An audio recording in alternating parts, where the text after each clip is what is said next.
មានចិត្តចាប់រំលោភនាងជាបន្តបន្ទាប់ក្រុមបណ្ដាបុរសទាំងនោះបានធ្វើអំពើហិង្សាដល់នាងដោយបដូរគ្នាបន្ទាប់មកពួកគេបានចាក់អង្គង់របស់អាតុនដោយប្រើដៃឆ្មាំសូម្បីតែនៅពេលចុងក្រោយពួកគេមិនមានចិត្តស្រឡាញ់ទេដោយបានអូសរាងកាយរបស់អាតុនទៅហើយបុកនាងដោយម៉ាស៊ីនជីក្តីរហូតស្បែកក្បាលរបស់នាងបែកចេញនេះជារឿងរ៉ាវនៃការស្លាប់យ៉ាងវេទនាដែលបានកើតឡើងចំពោះសូមយ៉ាតុនប្រមុំស្រស់ស្អាតនៃភូមិវូណូអាស្រ័យបែបនេះហើយដែលក្រុមបណ្ដាបុរសទាំងនោះតែងតែប៉ះពាល់នាងនៅពេលសូមយ៉ាតុនឆ្លងកាត់ផ្លូវមុខស្ថានីយ៍យាមយប់ដែលជាកន្លែងពួកគេប្រមូលផ្ដុំគ្នាជាពិសេសការមើលយ៉ាងតឹងរបស់ចាម៉ៅទៅកាន់អាតុនដែលគេជាអ្នកដឹកនាំក្រុមបណ្ដាបុរសទាំងនោះយូរមកហើយក្មេងប្រុសនោះបានសម្លឹងមើលសូមយ៉ាតុនប៉ុន្តែអកុសលណាស់ក្រុមមុំស្រស់ស្អាតនោះវិញបានជ្រើសរើសប្អូនប្រុសរបស់គាត់គឺជូណេតផ្ទុយទៅវិញពួកគេបានសម្រេចចិត្តរៀបការក្នុងរយៈពេល7ថ្ងៃពេលខ្លះចាម៉ៅមានអារម្មណ៍ឈឺចិត្តពេលជូណេតនាំសូមយ៉ាតុនទៅផ្ទះដើម្បីណែនាំឲ្យពុកម្ដាយរបស់គាត់ស្គាល់អារម្មណ៍ឈឺចិត្តស្អប់ខ្ពើមនិងច្រណែនបានរួមបញ្ចូលគ្នានៅក្នុងចិត្តរបស់គាត់ជាពិសេសគាត់មានអារម្មណ៍ថាឪពុកម្ដាយទាំងពីររបស់គាត់មានការរើសអើងចំពោះគាត់ចាម៉ៅមានអារម្មណ៍ថាឪពុកម្ដាយរបស់គាត់ស្រឡាញ់ប្អូនប្រុសគាត់ជាងខ្លួនគាត់ពួកគេតែងតែប្រៀបធៀបគាត់ជាមួយជូណេតជានិច្ចវាក៏មិនចម្លែកដែរប្រសិនបើពួកគេគិតបែបនោះជូណេតគឺជាបុរសម្នាក់ដែលខិតខំធ្វើការខណៈដែលខ្លួនគាត់វិញការងាររបស់គាត់គ្រាន់តែដើរលេងមិនមានទីដៅដើរលេងមិនច្បាស់លេងស៊ីសងស្រវឹងស្រងាយហើយអាកប្បកិរិយារបស់គាត់ក៏ធ្ងន់ធ្ងរទៅលើពុកម្ដាយនិងប្អូនប្រុសផងដែរនៅពេលនោះការបរិច្ឆេទអាពាហ៍ពិពាហ៍របស់សូមយ៉ាតុននិងជូណេតត្រូវបានកំណត់រួចហើយឪពុកម្ដាយរបស់ពួកគេក៏បានជួបគ្នារួចផងដែរ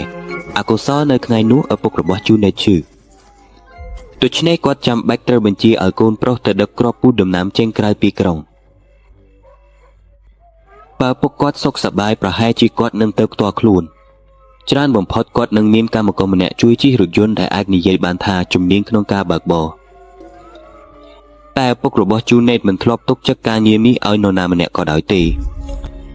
បើនៅមានកូនដែលអាចពឹងផ្អែកបានបុរសវ័យចំណាស់នោះនឹងជ្រើសរើសបញ្ជាកូនប្រុសទៅធ្វើការងារជាងបញ្ជាឲ្យអ្នកដទៃឪពុកម្ដាយរបស់ជីម៉ៅនិងជូណេតគឺជាអ្នកជំនួញគ្រាប់ពូជដំណាំដែលល្បីថាមានចិត្តសប្បុរសនៅក្នុងភូមិនោះសូម្បីតែអាជីវកម្មរបស់ពួកគេក៏តែងតែត្រូវបានទិញដល់តំបន់ទីក្រុងផងដែរការបញ្ជាទិញគ្រាប់ពូជកាន់តែមានច្រើនឡើងរៀងរាល់ថ្ងៃហើយអ្វីដែលជូណេតត្រូវយកទៅដឹកជញ្ជូនថ្ងៃនោះគឺគ្រាប់ពូជដំណាំនាំចូលដែលបានទិញដោយអ្នកផ្គត់ផ្គង់ពីក្រៅពីក្រុងផ្ទាល់ហើយមនុស្សនោះបានស្នើឲ្យដឹកគ្រាប់ពូជទៅកាន់ទីក្រុងថ្ងៃនោះផងដែរដើម្បីលក់បន្តឲ្យអតិថិជនរបស់គាត់ចំនួនគ្រាប់ពូជទាំងនោះក៏មិនតិចដែរនៅព្រឹកព្រលឹមជូណេតត្រូវយកគ្រាប់ពូជទាំងអស់ដែលបានបញ្ជាទិញទៅដឹកជញ្ជូនដោយប្រើរថយន្តពេចអាប់របស់ឪពុកប្រហែលជាថ្ងៃនោះគាត់នឹងមានកម្មកររបស់ឪពុកទៅជួយជំនួសខ្លួនបើកបរពេលនៅលើផ្លូវការងារដឹកជញ្ជូនទំនិញនេះឪពុករបស់គាត់តែងតែផ្ដល់ឲ្យជីម៉ៅប៉ុន្តែបុត្រច្បងរបស់គាត់តែងតែបដិសេធជានិច្ចទោះបីជាឪពុកម្ដាយគាត់គ្រាន់តែចង់ឲ្យជីម៉ៅក្លាយជាកូនប្រុសដែលមានប្រយោជន៍និងជោគជ័យក៏ដោយសូម្បីតែជាមួយជំនួយពីឪពុកម្ដាយជាងឲ្យដើរលងគ្មានទីដៅបែបនោះវិញទៅជួយអាជីវកម្មឪពុកក៏មិនមានអ្វីខុសដែរតែតើធ្វើដូចម្ដេចបានទៀតព្រោះសំណប់ចិត្តគាត់រឹងមាំណាស់ពេលខ្លះដំបូន្មានពីឪពុកម្ដាយទាំងពីរគាត់ក៏មិនដែលស្ដាប់ដែរអ្វីដែលនៅក្នុងក្បាលគាត់គ្រាន់តែជាការភ្នាល់ស្រវឹងនិងខឹងតែប៉ុណ្ណោះហេតុនេះហើយដែលអាតុនស្រឡាញ់ប្អូនប្រុសរបស់គាត់គឺជូណេតជាងស្រឡាញ់គាត់ដែលមើលទៅដូចជាមនុស្សគ្មានការងារសាច់ប្រាក់ដែលគាត់យកទៅលេងភ្នាល់ក៏ជាសាច់ប្រាក់ដែលលួចមកពីលុយលក់គ្រាប់ពូជផងដែរយប់នោះជូណេតទៅផ្ទះសូមីយ៉ាតុនដើម្បីនិយាយលាផងតែអ្នកណាអាចគិតថាការជួបគ្នានៅយប់នោះគឺជាការជួបចុងក្រោយរបស់គាត់ជាមួយមនុស្សដែលគាត់ស្រឡាញ់បំផុតល្អហើយបងបើនេះជាការបញ្ជារបស់ឪពុកត្រូវតែបងរបស់បងទទួលខុសត្រូវនេះតែតើធ្វើដូចម្ដេចបានទេបងរបស់បងក៏មានអាកប្បកិរិយាដូចនេះដែរចង់មិនចង់ក៏បងត្រូវតែយកកាតព្វកិច្ចនេះមកធ្វើបន្ថែមទៀតឪពុកក៏ចាស់ហើយកម្លាំងក៏មិនដូចមុនទៀតទេបើមិនមែនបងដែលយកចិត្តទេតើនរណាផ្សេងទៀតទេដំបូងមកវាធ្ងន់ធ្ងរណាស់សម្រាប់ត្រូវបែកចេញពីភរិយាដែលនឹងរៀបតា ប៉ុន្តែអាតុនមិនអាចធ្វើខ្លួនអត់គិតពីអ្នកដទៃបានទេអ្វីដែលជូណេតបានធ្វើគឺត្រឹមត្រូវហើយគិតថាជាការស្មោះត្រង់របស់គាត់ចំពោះឪពុកម្ដាយទាំងពីរគាត់គឺកូនប្រុសតែមួយគត់ដែលអាចទុកចិត្តបានខ្ញុំសន្យាថានឹងត្រឡប់មកវិញឲ្យឆាប់បំផុតគាត់និយាយព្រមទាំងប៉ះដៃសុំពោសុំយាតុនជូណេតក៏ដើរចេញភ្លាមបន្ទាប់ពីសុំលាអ្នកទាំងអស់បុរសនោះមានអារម្មណ៍ស្រួលចិត្តព្រោះស្ត្រីដែលគាត់ស្រឡាញ់ណាស់មែនតែនយល់ចិត្តគាត់ជាពិសេសមិនយូរទេនឹងមានពិធីស័ក្តិសិទ្ធិមួយសម្រាប់ពួកគេទាំងពីរបន្ទាប់ពីនេះគ្រួសាររបស់ពួកគេនឹងរវល់ជាមួយការរៀបចំស្វាគមន៍មង្គលការរបស់កូនទាំងពីររបស់ពួកគេនៅព្រឹកថ្ងៃបន្ទាប់សុំយាតុនបានមកដល់ផ្ទះជូណេតការមកដល់របស់នាងត្រូវបានទទួលស្វាគមន៍យ៉ាងរួសរាយរាក់ទាក់ដោយឪពុកម្ដាយរបស់ជូណេតទាំងពីរចាំមើលមកដល់ហើយបានចាប់ម៉ូតូរបស់គាត់ត្រឹមត្រូវនៅមុខរថយន្ត Pick up នោះដែលបន្តិចទៀតនឹងចេញដឹកជញ្ជូនការបញ្ជាទិញប្រហែលជាបុរសនោះចេកណាច់ម៉ូតូរបស់គាត់នៅមុខរថយន្ត Pick up នោះដើម្បីរារាំងការចេញទៅរបស់ជូណេតឪពុករបស់ជូណេតចាំបាច់ត្រូវបញ្ជាឲ្យកម្មកររបស់គាត់ផ្លាស់ទីម៉ូតូរបស់ចាម៉ាល់ដើម្បីឲ្យរថយន្ត Pick up ដែលជូណេតបើកអាចឆ្លងកាត់បានចាម៉ាល់ដើរជប់ផ្ទះយ៉ាងមិនស្រួលជើងដោយមិនខ្វល់អំពីអ្នកទាំងអស់នោះសោះមិនដឹងមកពីណាទេកូននោះចាប់តាំងពីមិញយប់ទៅតែត្រឡប់មកវិញទើបម្ដាយរបស់ជូណេតមើលទៅកំពុងបន្ទោសដោយឃើញអាកប្បកិរិយារបស់កូនប្រុសច្បងរបស់នាងបោះឲ្យវាធ្វើទៅចុះប្រហែលតែទៅផឹកស្រាជាមួយមិត្តភ័ក្តិអាក្រក់របស់វាពេប្ដីនាងឆ្លើយតបនៅពេលកំពុងដើរចូលផ្ទះចាម៉ាល់បានបញ្ឆិតភ្នែកមើលទៅកាន់សុំយាតុនគាត់មើលទៅដូចជាធ្វើមាត់ញឹមបន្តិចបន្ទាប់ពីឃើញស្ត្រីនោះបន្ទាប់មកគាត់បន្តដើរចូលទៅក្នុងផ្ទះវិញបន្ទាប់ពីមានអារម្មណ៍ថាការរំពឹងលាហើយរួចរាល់ហើយជូណេតក៏ចូលលាឪពុកម្ដាយរបស់គាត់ក៏មិនភ្លេចទៅជិបកូនស្រីដែលជាអនាគតភរិយារបស់គាត់ដើម្បីឡាថែមទៀតត្រូវតែត្រឡប់មកវិញឆាប់ណាស់ម៉ាស់អាតុននិយាយជូណេតក៏ទទួលស្គាល់ដោយញឹមមួយបុរសនោះក៏ចូលឡើងទៅក្នុងរថយន្ត Pick-up របស់គាត់ហើយអង្គុយនៅកៅអីអ្នកបើកបរគាត់មើលទៅដូចជាមានកម្មករម្នាក់របស់ឪពុកគាត់ជាមួយផងដែរអ្នកទាំងអស់គ្នាប្រញាប់ប្រញាល់បោះដៃលាខណៈពេលរថយន្តដែលជូណេតបើកបានចេញពីលំហផ្ទះភ្នែករបស់អាតុនពោពេញដោយទឹកភ្នែកមិនដឹងហេតុអ្វីបានជាគាត់មានអារម្មណ៍ថានេះជាការជួបជុំចុងក្រោយរបស់គាត់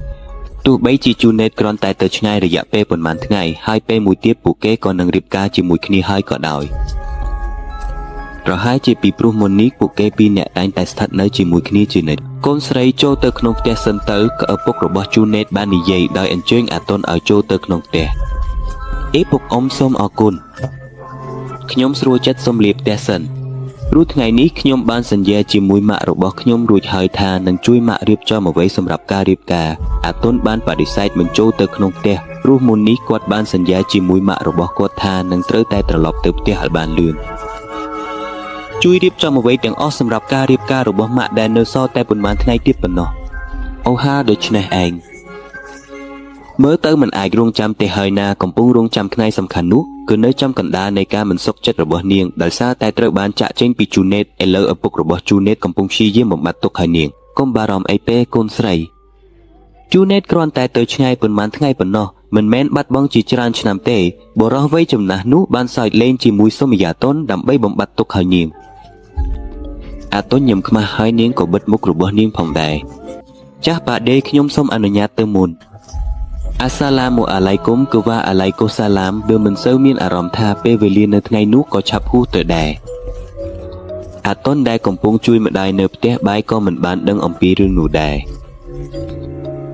ជាក់ស្ដែងគំនិតដើមរបស់នាងគឺចង់តាក់ទងជូណេតដើម្បីសួរថាភរិយាដែលនាងនឹងរៀបការនោះបានទៅដល់កន្លែងគោលដៅរួចឬនៅ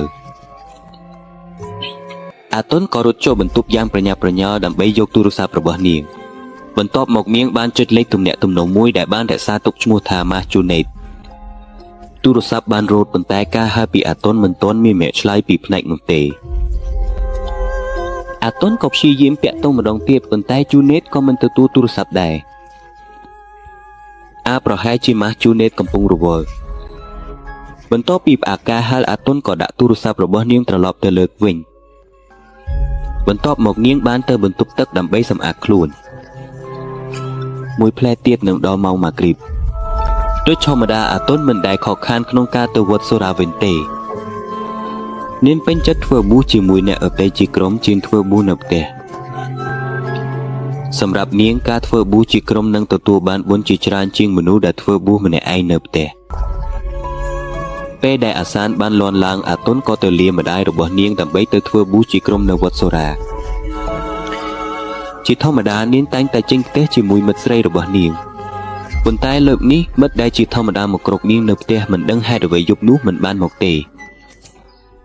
ខណៈដែលនាងបន្តដើរទៅវត្តសូរាមាត់អាតុនក៏ប៉ុនប៉ុងនិយាយបន្តិចចម្លែកណាស់កូនមិនឃើញសោះមែនទេថាពួកគេបានចេញទៅមុនហើយឬកូនស្រីស្រស់ស្អាតនោះក៏បន្តដើរទៅមុខរហូតដល់មិនដឹងខ្លួនផងជើងនាងបានដើរចូលមកដល់មុខសូរានាងប្រញាប់ទៅទីបន្ទប់ទឹកដើម្បីយកអាប្លូលាក់កណ្ដាលម៉ោងកន្លងផុតទៅចុងក្រោយមនុស្សនៅសូរានោះក៏ចេញមកក្រៅដើម្បីត្រឡប់ទៅផ្ទះពេលនោះអាតុនក៏មើលពីជួរទៅជួរដូចជាកំពុងស្វែងរកនរណាម្នាក់ហើយអ្វីពួកគេមិនមកចូលរួមប៊ូជាមួយគ្នានៅទីនេះទេនាងឃើញមិត្តភក្តិនាងមិនមាននៅទីនោះទេនាងនៅតែគិតវិជ្ជមានប្រហែលជាពួកគេវល់ឬមួយអ្នកណាម្នាក់មានអាហារូបត្ថម្ភមិនអាចមកបានបន្ទាប់ពីបទមូកេណានឹងដាក់វាចូលក្នុងប្រអប់រួចអាតុនក៏ចេញពីសូរាដើម្បីតាមអ្នកអតីមេសជឿនមកដល់ហើយឬនៅឥឡូវគាត់កំពុងធ្វើអ្វីដែរពេញមួយផ្លូវត្រឡប់ទៅផ្ទះខួរក្បាលនាងមិនឈប់គិតអំពីភរិយាដែលនាងនឹងរៀបការទេបេះដូងនាងមិនដឹងហេតុអ្វីទេតែវាដើរលឿនខ្លាំងណាស់អារម្មណ៍កង្វល់ក៏ចាប់ផ្ដើមកើតឡើងយប់នោះអាតុនមានអារម្មណ៍ថាព្រឹកមិញគឺជាការជួបចុងក្រោយរបស់នាងជាមួយជូណេតទោះបីជាជូណេតគ្រាន់តែទៅដឹកជញ្ជូនគ្រាប់ពូជរយៈពេលប៉ុន្មានថ្ងៃប៉ុណ្ណោះក៏ដោយបន្ទាប់មកស្នេហាជីវិតរបស់នាងនឹងត្រឡប់មកវិញដើម្បីជួបនាងនៅលើកៅអីអាពាហ៍ពិពាហ៍ជំហានរបស់អាតុនបានឈប់ភ្លាមពេលឃើញក្រុមក្មេងកំព្រានោះឈរនៅមុខនាងប្រហែលជាគ្រូវែងប្រហែល2ម៉ែត្រពីកន្លែងនាងឈរអាស្ដាពួកគេមកវិញហើយពិតជាខានចិត្តណាស់ប្រសិនបើត្រូវឆ្លងផ្លូវនេះពេលទៅមុនគ្មាននរណានៅទីនោះសោះបើមានមិត្តភក្តិរបស់ខ្ញុំនិងម៉ាស៊ូណេតនៅទីនេះពួកគេប្រកាសជាមិនហ៊ានលេងសាច់ខ្ញុំទេយប់នោះនាងនៅតែឯងហើយក្រុមក្មេងកំព្រានោះមានច្រើនជាង2នាក់ទៀតដោយម្នាក់ក្នុងចំណោមពួកគេគឺជាម៉ាដែលជាប្រធានក្រុមក្មេងកំព្រានោះផងដែរបើសិនជាភាពរបស់គាត់ដូចម៉ាស៊ូណេតខ្ញុំប្រហែលជានឹងគោរពគាត់ជានិច្ចក្នុងនាមជាអ្នកបងប្រុសស្រីភរិយាខ្ញុំប៉ុន្តែទុកចោលទៅមនុស្សដូចគាត់មែនតែនពិបាកផ្លាស់ប្ដូរតែម្ដងល្អជាងនេះខ្ញុំគ្រាន់តែបដូរទីដាល់ហើយរងចាំនៅស៊ូរ៉ូហើយដល់ពេលក្រុមក្មេងកំព្រានោះចេញទៅគឺនាងស្រស់ស្អាតនោះបាននិយាយនាងក៏ចាប់ផ្ដើមបដូរទីដាល់របស់នាងអាតុនបានជ្រើសរើសមិនឆ្លងកាត់ផ្លូវនោះទេនាងមិនចង់ជួបប្រទះក្រុមក្មេងកំព្រានោះឡើយទើបតែដើរបន្តិចបន្តួចក្រុមក្មេងកំព្រានោះក៏ផ្លុំសូសោតឡើងដូចជាកំពុងហាលឬក៏កំពុងបញ្ឆោតសុំយាតុនមុនពួកគេនឹងចូលមកចិត្តនាងក៏ប្រញាប់ជើងចេញពីទីនោះឲ្យបានលឿនបំផុតប៉ុន្តែមានមនុស្សម្នាក់ក្នុងចំណោមពួកគេមើលទៅដូចជាឲ្យសញ្ញាឲ្យដេញតាមនាងពួកគេបានសុំអនុញ្ញាតពីជាម៉ៅម្ដងទៀតដែលជាអ្នកដឹកនាំក្រុមក្មេងកំព្រាចម្លែកណាស់បងប្រុសរបស់ជូណេតនោះវិញស្រួលចិត្តអនុញ្ញាតឲ្យធ្វើទោះបីជាគាត់ដឹងថាសុំយាតុនគឺជាអ្នកនឹងក្លាយជានាងស្រីភរិយារបស់ខ្លួនក៏ដោយពេលសុំទៅទាំងប៉ុន្តែថាលោកបូសក៏អនុញ្ញាតរួចហើយពួកគេក៏រត់ដេញតាមសុំយាតុនភ្លាមតែជ្រេនពេកនឹងសម្រាប់បន្តិចទៅសិនមើលមនុស្សម្នាក់ក្នុងចំណោមពួកគេបាននិយាយបញ្ឆោតនាងដោយមិនសោះមើលមុខពួកគេឡើយអាតុនក៏បន្តបន្ថែមល្បឿនដើររបស់នាងដើម្បីឲ្យទៅដល់ស៊ូរ៉ូឲ្យបានលឿននាងសង្ឃឹមថាប្រហែលនៅស៊ូរ៉ូក៏នៅមានមនុស្សសល់នាងសង្ឃឹមថាបន្ទាប់ពីនេះពួកគេនឹងមិនហ៊ានមកបញ្ឆោតនាងទៀតទេមើលទៅចោលម្នាក់ឯងណាស្វាមីអូនទៅណាបុរសនោះបានហើរម្ដងទៀតអាតុននៅតែស្ងៀមស្ងាត់មិនឆ្លើយឥឡូវនេះនាងកាន់តែបន្ថែមល្បឿនដើររបស់នាងខ្ញុំបាននឹកថាជូណេតកំពុងចេញក្រៅខេត្តប្រហែលជានៅទីនោះគាត់កំពុងរីករាយលេងសប្បាយជាមួយនរណាម្នាក់ផ្សេងទៀតក្អូនោះហើយជារបៀបដែលវាបុរសនោះចាប់ចង្ការបស់គាត់ភ្នែករបស់គាត់ពោពេញដោយការលួចលាក់អូហេតុអ្វីជូណេតធ្វើបែបនោះដែរមានភរិយាស្អាតល្អបែបនេះតែត្រូវតែចោលអីគាត់បន្ថែមទៀតខណៈកំពុងចាប់ច្រមុះសុំយាតុនក្មេងស្រីនោះក៏បញ្ឈប់ជំហានរបស់នាងកុំឲ្យអាក្រក់ណាស់ហើយសូមថែរក្សាការនិយាយរបស់អ្នកផងម៉ាស់ជូណេតនៅទីនោះមិនមែនទៅសប្បាយទេ ព ប៉ុន្តែដោយសារឪពុករបស់គាត់បានបញ្ជាឲ្យគាត់យកគ្រាប់ពូជទៅផ្គត់ផ្គង់ឲ្យអ្នកផ្គត់ផ្គង់ជានាងដូចជាមិនព្រមទទួលការប្រព្រឹត្តអាក្រក់របស់ពួកគេចំពោះនាងឡើយជាពិសេសពេលបានលើការចោទប្រកាន់អំពើអសិលធម៌អំពីភ្ជាប់ស្វាមីនាពេលអនាគតរបស់នាងដែលត្រូវបានសង្ស័យថាទៅសប្បាយនៅទីក្រុងដោយក្រុមបុរសអាក្រក់នោះតើពួកអ្នកមែនទេដែលមានការងារតែលេងល្បែងស៊ីសងនិងស្រវឹងស្រាសូមីយ៉ាតុនបានស្រែកឡើងវិញដោយសំឡេងខ្ពស់ពេលជែមបានឬពាក្យដែលចេញពីមាត់នារីស្រស់ស្អាតនោះគាត់ក៏ក្លាយជាមនុស្សខឹងភ្លាមដបស្រាដែលកំពុងកាន់នៅដៃជែមនៅពេលនោះត្រូវបានគាត់បោះចោលទៅក្រោមភ្លាមលទ្ធផលដបកែវនោះក៏បែកជាបំណែកជាច្រើនភ្លាមជែមបន្ទាបក្បាលរបស់គាត់មើលឃើញថាកំពុងយកបំណែកដបដែលបានបែកនោះដោយរហ័សបុរសនោះក៏ចាប់ដៃសូមីយ៉ាទឹមភ្លាមឈៀបមកណាស់អ្នកនិយាយបែបនេះតើអ្នកដឹងទេអំពីពាក្យដែលអ្នកនិយាយនោះតើអ្នកចង់បំផន់ខ្ញុំឬព្រោះខ្ញុំមិនអាចធ្វើអ្វីបានទេបើគ្មានទ្រព្យសម្បត្តិរបស់ឪពុកម្ដាយខ្ញុំគាត់និយាយព្រមទាំងលើកបំណែកដបកែវនោះទៅមុខសូមីយ៉ាតុនអ្នកដឹងទេថានេះជាអ្វីបើមុខស្រស់ស្អាតរបស់អ្នកមានស្នាមតិចតួចសូម្បីតែតិចក៏ប្រហែលជាយួនប្អូនប្រុសខ្ញុំនឹងគិត1000ដងមុននឹងរៀបការជាមួយអ្នកចង់ធ្វើការរអប់នោះមិនមែនជារឿងរបស់អ្នកទេបន្ថែមទៀតពួកគេក៏ស្រឡាញ់យួនជាងខ្ញុំដែលជាកូនច្បងផងដែរទ្រព្យសម្បត្តិទាំងអស់6%ស្ថិតនៅក្នុងឈ្មោះយួនខណៈដែលផ្នែកមួយទៀតស្ថិតនៅក្នុងឈ្មោះខ្ញុំតើអ្វីទាំងអស់នោះមានទល់ឲ្យភាពទេបុរសនោះមានអារម្មណ៍ជឿចិត្តចំពោះការស្រឡាញ់បន្ថែមពីឪពុកម្ដាយទៅកាន់ប្អូនប្រុសគាត់មានអារម្មណ៍ថាជាកូនដែលត្រូវបានបោះបង់ចោលជាកូនដែលត្រូវបានមិនខ្វល់ខ្វាយនិងមិនត្រូវបានគេរាប់អានអ្នកច្រឡំហើយមិនមែនឪពុកអ្នកបានប្រាប់អ្នកជាក្មេងជាច្រើនដងឲ្យគ្រប់គ្រងអាជីវកម្មរបស់គាត់ទេតែអ្នកពេលដែលតែងតែបដិសេធប្រហែលជាមូលហេតុដើមហើយក្រុមអ្នកទាំងអស់គ្នានេះជាមនុស្សខ្ជិលទាំងអស់ដូច្នេះហើយស៊ឺមៀរិនបានឆ្លើយនាងព្យាយាមដកដៃរបស់នាងចេញពីការចាប់យ៉ាងខ្លាំងរបស់ជែម៉ាអីម៉ាក់ជែម៉ាលើកដៃរបស់គាត់ឡើងដូចជាឲ្យសញ្ញាឲ្យពួកគេកុំឲ្យចូលទៅជិបអេថិនបើប៉ុន្តែចៅវាយស្រីនេះត្រូវតែបង្រៀននាងមិនខ្វល់អីទេនាងបានសម្ដែងការប្រមាថយើងទាំងអស់គ្នាដោយដែលមនុស្សម្នាក់ក្នុងពួកគេបាននិយាយត្រឹមត្រូវបូមិត្តរួមក្រុមម្នាក់ទៀតដែលមើលទៅយល់ស្របជាមួយមិត្តរបស់បុរសនោះបានស្រែកឡើងស្ងប់ស្ងាត់ទាំងអស់គ្នាពេលក្រោយយើងនឹងមានឱកាសបង្រៀនស្រីអ៊ូតនេះជាក់ជាមិនខានជែមើលឆ្លើយទៅដោយញឹមមាត់បេះដូងរបស់អេថានក៏ចាប់ផ្ដើមคล้ายជាការព្រួយបារម្ភបន្ទាប់ពីឃើញភ្នែករបស់ជែមើលដែលមើលខុសពីធម្មតាមិនដូចជាធម្មតាទេដូចជាមានបំណងអ្វីមួយលាក់លៀមនៅក្នុងនោះបើមុននោះអ្នកជ្រើសរើសខ្ញុំមិនដែលបោះបង់អ្នកដូចជាយួនទេជែមើលស្រែកបន្តសេចគុំសង្ឃឹមអីទេសូមយាតុនភ្លាមស្រកទឹកមាត់ចុះក្រោមអ្នកនិងប្អូនប្រុសអ្នកដូចមេឃនឹងដីអាកប្បកិរិយារបស់អ្នកទាំងពីរត្រូវគ្នាខុសប្លែកហើយអ្នកជានរណាដែលហ៊ាននិយាយអ្វីបែបនោះមកខ្ញុំនរណាដែលចង់ជាមួយបុរសស្រវឹងនិងចូលចិត្តល្បែងស៊ីសងដូចអ្នកនេះនិយាយយ៉ាងតឹងរឹងម្ដងទៀតពាក្យនោះធ្វើឲ្យជែមើលខឹងខ្លាំងភ្លាមការស្រែកមួយយ៉ាងខ្លាំងត្រូវបានវាយទៅលើថ្ពាល់របស់នាងភ្លាមធ្វើឲ្យសំយាទន្ដួលអង្គុយចុះភ្លាមក្មេងស្រីនោះមើលឃើញកំពុងកាន់ថ្ពាល់ដែលក្រហមដោយសារតែការកេះតាំងខ្លាំងពីជែមើលមុននេះបុរសនោះក៏ដូចគ្នាគេក៏មើលឃើញកំពុងអង្គុយចុះចិកអែនឥឡូវនេះដៃរបស់គេបានបដូរទៅកាន់ការច្របាច់ថ្ពាល់ទាំងពីរដែលរលុងរបស់នាងមើលទៅស្ត្រីមិនដឹងខ្លួនហ៊ាននិយាយបែបនោះទៅខ្ញុំឬរហ័សទេនាងហើយនាំនាងចេញពីទីនេះបន្ទាប់មកជែមើក៏ចេញពាក្យបញ្ជាឲ្យក្រុមកូនកណ្ដាលរបស់គេនាំសុំយាតុនចេញទៅមាត់សុំយាតុនត្រូវបានគេបិទដៃរបស់នាងត្រូវបានបិទទៅក្រោយដើម្បីឲ្យនាងមិនអាចប្រឆាំងបានមិនដឹងថាពួកគេនាំនាងទៅកន្លែងណាប៉ុន្តែច្បាស់ណាស់ថាជាកន្លែងស្ងាត់ឆ្ងាយពីទីលំនៅរបស់ប្រជាជនងឹតស្ងប់ស្ងាត់មិនមាននរណាម្នាក់ដែលធ្លាប់ឆ្លងកាត់ផ្លូវនោះមុនឡើយ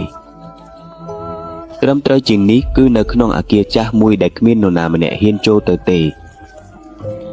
ប្រជាជនគិតថាផ្ទះដែលទេនោះនឹងមានអ្នកថ្មីមកស្នាក់នៅទីនោះពួកគេបានរុញរាងកាយសុំយាតុនយ៉ាងធ្ងន់ធ្ងរមនុស្សមួយចំនួនក្នុងក្រុមបណ្ដាក្មេងអាក្រក់នោះចាប់ផ្ដើមផឹកស្រាពេលខ្លះមានមនុស្សម្នាក់ក្នុងចំណោមពួកគេយកចិត្តទុកដាក់ដើម្បីដោះខ្សែក្រវ៉ាត់ពិតប្រាកដហើយតើពួកអ្នកចង់ធ្វើអ្វី អាតុនបានរត់ថយក្រោយពេលពួកគេចូលទៅជិតមានស្ងប់ស្ងាត់ទៅយើងគ្រាន់តែចង់បង្រៀនអ្វីបន្តិចឲ្យអ្នកប៉ុណ្ណោះបុរសសក់វែងនោះបានស្រែកទៅកាន់នាងពេលពួកគេរៀបចំធ្វើអ្វីមួយស្រាប់តែជាម៉ៅបានបញ្ឈប់ពួកគេភ្លាមចេញទៅអ្នកទាំងអស់គ្នាឲ្យខ្ញុំផ្ទាល់បង្រៀននាងប៉ុន្មានក្រុមបុរសកំណាចនោះបានថយក្រោយភ្លាមពេលដែលមេរបស់ពួកគេបានបញ្ជាកុំភ្លេចណាប្រាស់បន្ទាប់មកយើងក៏ចង់សប្បាយជាមួយនាងដែរជាម៉ៅគ្រាន់តែញឹមបន្តិចហើយភ្នែកមួយក៏ភ្លេចជាសញ្ញាបុរសដែលគូតែជាអ្នកបងប្អូនប្រុសរបស់នាងឥឡូវវិញត្រូវធ្វើអំពើមិនសមរម្យចំពោះភរិយាដែលជាអនាគតរបស់ប្អូនប្រុសខ្លួនឯងឥឡូវនេះដៃរបស់គាត់បានបើកកណាត់គ្រឿងលម្អរបស់នាងរួចហើយដោះខ្សែសក់ធ្វើឲ្យសក់វែងរបស់អាតុនទម្លាក់ចុះដោយសេរីអ្នកសក់ស្អាតណាស់ស្អាតខ្លាំងណាស់ទោះបីជាលើពាក្យថាសម្បូរបែបក៏ដោយបើសិនជាអ្នកជារបស់ខ្ញុំទេគាត់និយាយព្រមទាំងលាបលើថ្ពាល់របស់អាតុនយ៉ាងទន់ភ្លន់ប៉ុន្តែពេលនោះអាតុនបានបដិសេធដៃរបស់គាត់ភ្លាមកុំសុបិនអីទេស្ត្រីនោះនិយាយយ៉ាងមុតមមអ្នកពិតជាចិត្តរឹងណាស់ឲ្យខ្ញុំបង្រៀនអ្នកថាត្រូវនិយាយត្រូវជាមួយខ្ញុំពេលម្ដេចដោយមិនពន្យាពេលយាម៉ៅបានដោះខោអាវទាំងអស់របស់សូមីយ៉ាតុនភ្លាមក្រុមបណ្ដាបុរសកំណាចដែលកំពុងមើលឃើញហេតុការណ៍នោះគ្រាន់តែសើចយ៉ាងខ្លាំងខណៈដែលសូមីយ៉ាតុនកំពុងព្យាយាមការពារសេចក្តីថ្លៃថ្នូររបស់នាងឥឡូវនេះស្រីសសនោះនៅតែស្លៀកតែខោអាវខាងក្នុងប៉ុណ្ណោះអាវដែលនាងបានស្លៀកមុននេះត្រូវបានយាម៉ៅបាក់បែកចេញ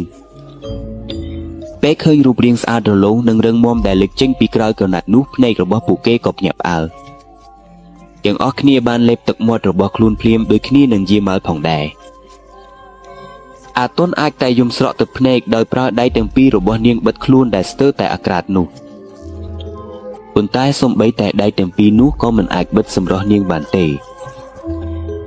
យីម៉ាល់បានចាប់ក្តីនាងយ៉ាងរហ័សរហួនហើយបន្តធ្វើអំពើបាបដោយមិនគិតអីបន្ទាប់មកក៏ដោះសម្លៀកបំពាក់ដែលនៅសល់ឥឡូវនេះរាងកាយរបស់ស៊ូមីយ៉ាតុនត្រូវបានបង្ហាញច្បាស់ដោយគ្មានសម្លៀកបំពាក់សូម្បីតែមួយដុំផងអំពើអាក្រក់នោះត្រូវបានយីម៉ាល់ធ្វើម្ដងហើយម្ដងទៀតរហូតស៊ូមីយ៉ាតុនមានអារម្មណ៍ជឿចាប់ខ្លាំងណាស់នៅតំបន់អាក្រក់របស់នាងបន្ទាប់ពីបានសម្រេចចិត្តរួចយីម៉ាល់ក៏ផ្ដល់សញ្ញាឲ្យអ្នកផ្សេងទៀតដើម្បីបន្តជួបប្រទះនឹងរាងកាយស្រស់ស្អាតរបស់អាតុនបានយំយ៉ាងខ្លាំងពេលដឹងថាការប្រើសុចរិតរបស់នាងត្រូវបានយីម៉ាល់បងប្អូនប្រុសរបស់ស្វាមីរបស់នាងយកទៅមិនត្រឹមតែប៉ុណ្ណោះនាងត្រូវទទួលយកការបម្រើក្រុមបុរសអាក្រក់ជាច្រើនអ្នកទៀតផងយប់នោះពួកគេមានអាកប្បកិរិយាខុសខើយ៉ាងខ្លាំងពួកគេបានរំលោភស៊ូមីយ៉ាតុនជាបន្តបន្ទាប់ទោះបីជានាងយំយ៉ាងណាក៏ដោយពួកគេមិនបានខ្វល់អីទេពួកគេគិតតែអំពីការសប្បាយរីករាយក្នុងโลกនេះប៉ុណ្ណោះយេម៉ាល់អ្នកជាមនុស្សអាក្រក់មែនអ្នកខុសខើណាស់អ្នកមិនមានចិត្តសប្បុរសទេសូម្បីតែអាកប្បកិរិយារបស់អ្នកក៏អាក្រក់ជាងឆ្កែព្រៃមួយទៀតអាត្រក់បំផុតនាងស្រែកទៅលើយេម៉ាល់បុរសនោះគ្រាន់តែបញ្ឆិតមើលសុំយាកិនបន្តិចប៉ុណ្ណោះមាត់របស់គេបង្ហាញអារម្មណ៍មិនខ្វល់ខ្វាយដូចជាមិនអើពើនឹងពាក្យនេះនិយាយគេនៅតែផ្ដោតអារម្មណ៍លើការពាក់សម្លៀកបំពាក់របស់ខ្លួនវិញមិនចម្លែកទេដែលឪពុកម្ដាយរបស់អ្នកស្រឡាញ់ជូនេតជាងសត្វដូចអ្នកអាតុនស្រែកម្ដងទៀតក្នុងភាពឈឺចាប់នោះពេលបានឮពាក្យដែលពាក់ព័ន្ធនឹងជូនេតយីម៉ាល់ក៏ក្លាយជាមនុស្សខឹងឡើងវិញគេរត់ចូលទៅកាន់សុំយាតុនដែលនៅពេលនោះកំពុងត្រូវមិត្តអាក្រក់របស់គេបដូរជួគ្នាជូនេតម្ដងទៀតវិធនាទៀតហើយហាក់ដូចជាអ្នកស្រឡាញ់គេខ្លាំងណាស់មិនមានឈ្មោះផ្សេងទៀតដែលអ្នកអាចនិយាយបានទេខ្ញុំស្អប់ពេលបានរវាយេម៉ាល់និយាយព្រមទាំងកាន់បង្អួចទាំងពីររបស់សុំយាតុនយ៉ាងខ្លាំងយ៉ាងហោចណាស់ជូនេតគឺជាបុរសម្នាក់ដែលអាចគោរពស្ត្រីបានមិនដូចអ្នកទេសត្វឆ្កែព្រៃឥឡូវនេះមុខសុំយាតុនមើលទៅរីករាយខ្លាំងណាស់ពេលឃើញមុខយេម៉ាល់ក្រហមស្រណាត់ដោយសារត្រូវពាក្យនិយាយរបស់នាងពេលម៉ាស់ជូនេតត្រឡប់មកវិញក្រោយនេះជីវិតអ្នកនឹងបញ្ចប់ហើយយេម៉ាល់គេមិនអាចទុកឲ្យអ្នករត់គេចផុតទៅបែបនេះទេអ្នកគិតថាបន្ទាប់ពីនេះខ្ញុំនឹងទុកឲ្យអ្នករស់បន្តទៀតឬកុំសង្ឃឹមអីទេស្ត្រីអួតខ្លួនឲ្យចុងក្រោយនេះយេម៉ាល់ក៏មិនអាចទប់ស្កាត់កំហឹងរបស់ខ្លួនបានទៀតឡើយជាក់ស្ដែងយប់នោះគាត់គ្រាន់តែមានបំណងចង់បង្រៀនអាតុនបន្តិចបន្តួចប៉ុណ្ណោះ ដោយបំពេញលើនាងមុនពេលយប់ដំបូងមកដល់ទោះបីជាមិនចូលរួមជាមួយមិត្តរបស់គាត់ក៏ដោយប៉ុន្តែពាក្យនិយាយរបស់អាតុនដែលតែងតែហៅឈ្មោះជូណេតនិងសរសើរគាត់ហើយក៏ប្រៀបធៀបអាកប្បកិរិយារបស់គាត់ជាមួយខ្លួនឯងផងវាធ្វើឲ្យគាត់ខឹងខ្លាំងណាស់គាត់មានអារម្មណ៍មិនសប្បាយចិត្តទេប្រសិនបើស្ត្រីនោះតែងតែហៅឈ្មោះប្អូនប្រុសរបស់គាត់ចិត្តរបស់គាត់ដូចជាកំពុងឆេះនៅពេលនោះដូច្នេះគាត់ចាំបាច់ត្រូវចែករំលែករសជាតិសុខស្រួលនៃស៊ូគលើលោកនោះទៅឲ្យមិត្តរបស់គាត់ផងដែរសូម្បីតែបន្ទាប់ពីគាត់បានយកភាពស្រស់ស្អាតរបស់សុំយាតុនទៅហើយសុំយាតុននៅតែមានពេលសរសើរនិងគោរពប្អូនប្រុសរបស់គាត់ដែលធ្វើឲ្យចិត្តរបស់ជាម៉ៅកាន់តែរលត់ខ្លាំងហើយអារម្មណ៍ឈ្នានីសចំពោះជូណេតក៏កាន់តែធំឡើងប្អូនប្រុសរបស់គាត់មានសំណាងណាស់ដែលទទួលបានសេចក្តីស្រឡាញ់ពេញលេញពីឪពុកម្ដាយទាំងពីររបស់គាត់ហើយក៏ត្រូវបានស្ត្រីស្រស់ស្អាតម្នាក់ដែលជាផ្កាភូមិនិងជាមនុស្សដែលគាត់នៅតែចង់បានស្រឡាញ់យ៉ាងស្មោះត្រង់ផងដែរឥឡូវនេះគាត់ដើរទៅមុខយ៉ាងប្រញាប់ប្រញាល់ដូចជាកំពុងស្វែងរកអ្វីមួយហើយរក្សាគាត់ឲ្យល្អកុំឲ្យស្ត្រីនេះរត់គេចខ្លួនបាននេះជាការបញ្ជារបស់គាត់ទៅកាន់ក្រុមមិត្តរបស់គាត់បន្ទាប់ពី2-3នាទីជាម៉ាក៏ត្រឡប់មកវិញឥឡូវនេះនៅក្នុងដៃរបស់គាត់មានវត្ថុវែងមួយដែលធ្វើពីដែកហើយចុងវាមានស្នាមមុតសូមយាតុនភ្ញាក់ផ្អើលភ្លាមបន្ទាប់ពីឃើញវត្ថុនោះបុរសនោះកាន់តែដើរចូលទៅជិតនាងអ្នកចង់ធ្វើអ្វីជាមួយវត្ថុនោះមុខរបស់សូមយាតុនមើលទៅភ័យស្លន់ស្លោតែពេលនោះគំនិតរបស់ជាម៉ៅត្រូវបានគេគ្រប់គ្រងដោយអារម្មណ៍ខ្លាំងបន្ទាប់មកស្រែកតែលីងគីសដែលមានចុងមុតនោះត្រូវបានចាក់បញ្ចូលទៅកាន់តំបន់សម្ងាញ់របស់នាងភ្លាម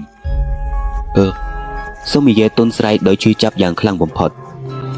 មិត្តរបស់ជាម៉ៅដែលជាអ្នកបោកប្រាស់ផងដែរក៏មានអារម្មណ៍ភ្ញាក់ផ្អើលបន្ទាប់ពីដឹងថាជាម៉ៅនឹងធ្វើរឿងអាក្រក់ដល់កម្រិតនេះចំពោះក្រមុំស្រស់ស្អាតនៃភូមិនោះអ្នកកំពុងធ្វើអ្វីនេះដែរជាម៉ៅរយោគរបស់សូមយាតុនត្រូវបានប្រែកច្បាស់ណាស់ស្ត្រីនោះកំពុងព្យាយាមទប់ទល់នឹងការជឿចាប់យ៉ាងខ្លាំងនៅតំបន់សម្ងាញ់របស់នាងឈាមបានហូរចេញយ៉ាងខ្លាំងភ្លាមបំពេញលើកម្រាលដេកខ្វក់នៃអគារគំនេរនោះរាងកាយរបស់នាងកាន់តែស្រាលកម្លាំងទៅកម្លាំងដែលនាងមានដូចជាត្រូវបានបោះចោលចេញពីរាងកាយជូណេតមិនដែលអបទោសអំពើទាំងអស់របស់អ្នកទេជាម៉ាចង់ចាំអីចឹងផងនេះនិយាយដោយស្ទាក់ស្ទើរសូមយាតុនក៏ស្ទើរតែបាត់ស្មារតីនាងមានអារម្មណ៍ថាជីវិតកាន់តែជិតចប់ទៅហើយនៅពេលនោះជាពិសេសពេលនាងមានអារម្មណ៍ថាឧបករណ៍មួយដែលមុតកំពុងចាក់ចូលសម្ងាញ់របស់នាងបានចូលដល់ទ្រូងស្ថិតនៅក្នុងស្ថានភាពជិតស្លាប់ហើយក៏នៅតែអាចហៅឈ្មោះនោះបានទៀតរហ័សឡើងពាក់ខោអាវរបស់អ្នកហើយអូសនាងទៅជីម៉ាក៏ឈរឡើងវិញបន្ទាប់មកគាត់ដាក់ដៃចូលក្នុងខោយោបារីមួយដើមចេញពីប្រអប់របស់គាត់ហើយយកភ្លើងបំភ្លឺចុងបារីដែលស្ងប់ស្ងាត់បូមាត់របស់គាត់មើលទៅពោពេញដោយផ្សែងគាត់ដូចជាមិនខ្វល់អីទេអំពីស្ថានភាពរបស់ស៊ូមីតុននៅពេលនេះឥឡូវនេះបុរសនោះវិញទៅបញ្ជាឲ្យកូនកណ្ដាលរបស់គាត់អូស៊ូនីតុនទៅកន្លែងមួយទៀតលោកបូប៉ុន្តែតើអស់នេះមិនគ្រប់ហើយទេបន្តិចទៀតនាងក៏ប្រកាសជាស្លាប់ដែរដោយសារតែភ្លើងនៅចុងដើមបារីរបស់គាត់បូមាត់របស់គាត់មើលទៅមានពុកផ្សែងចេញច្រើនគាត់ដូចជាមិនខ្វល់អីទៀតទេអំពីស្ថានភាពរបស់សុំយាតុននៅពេលនេះ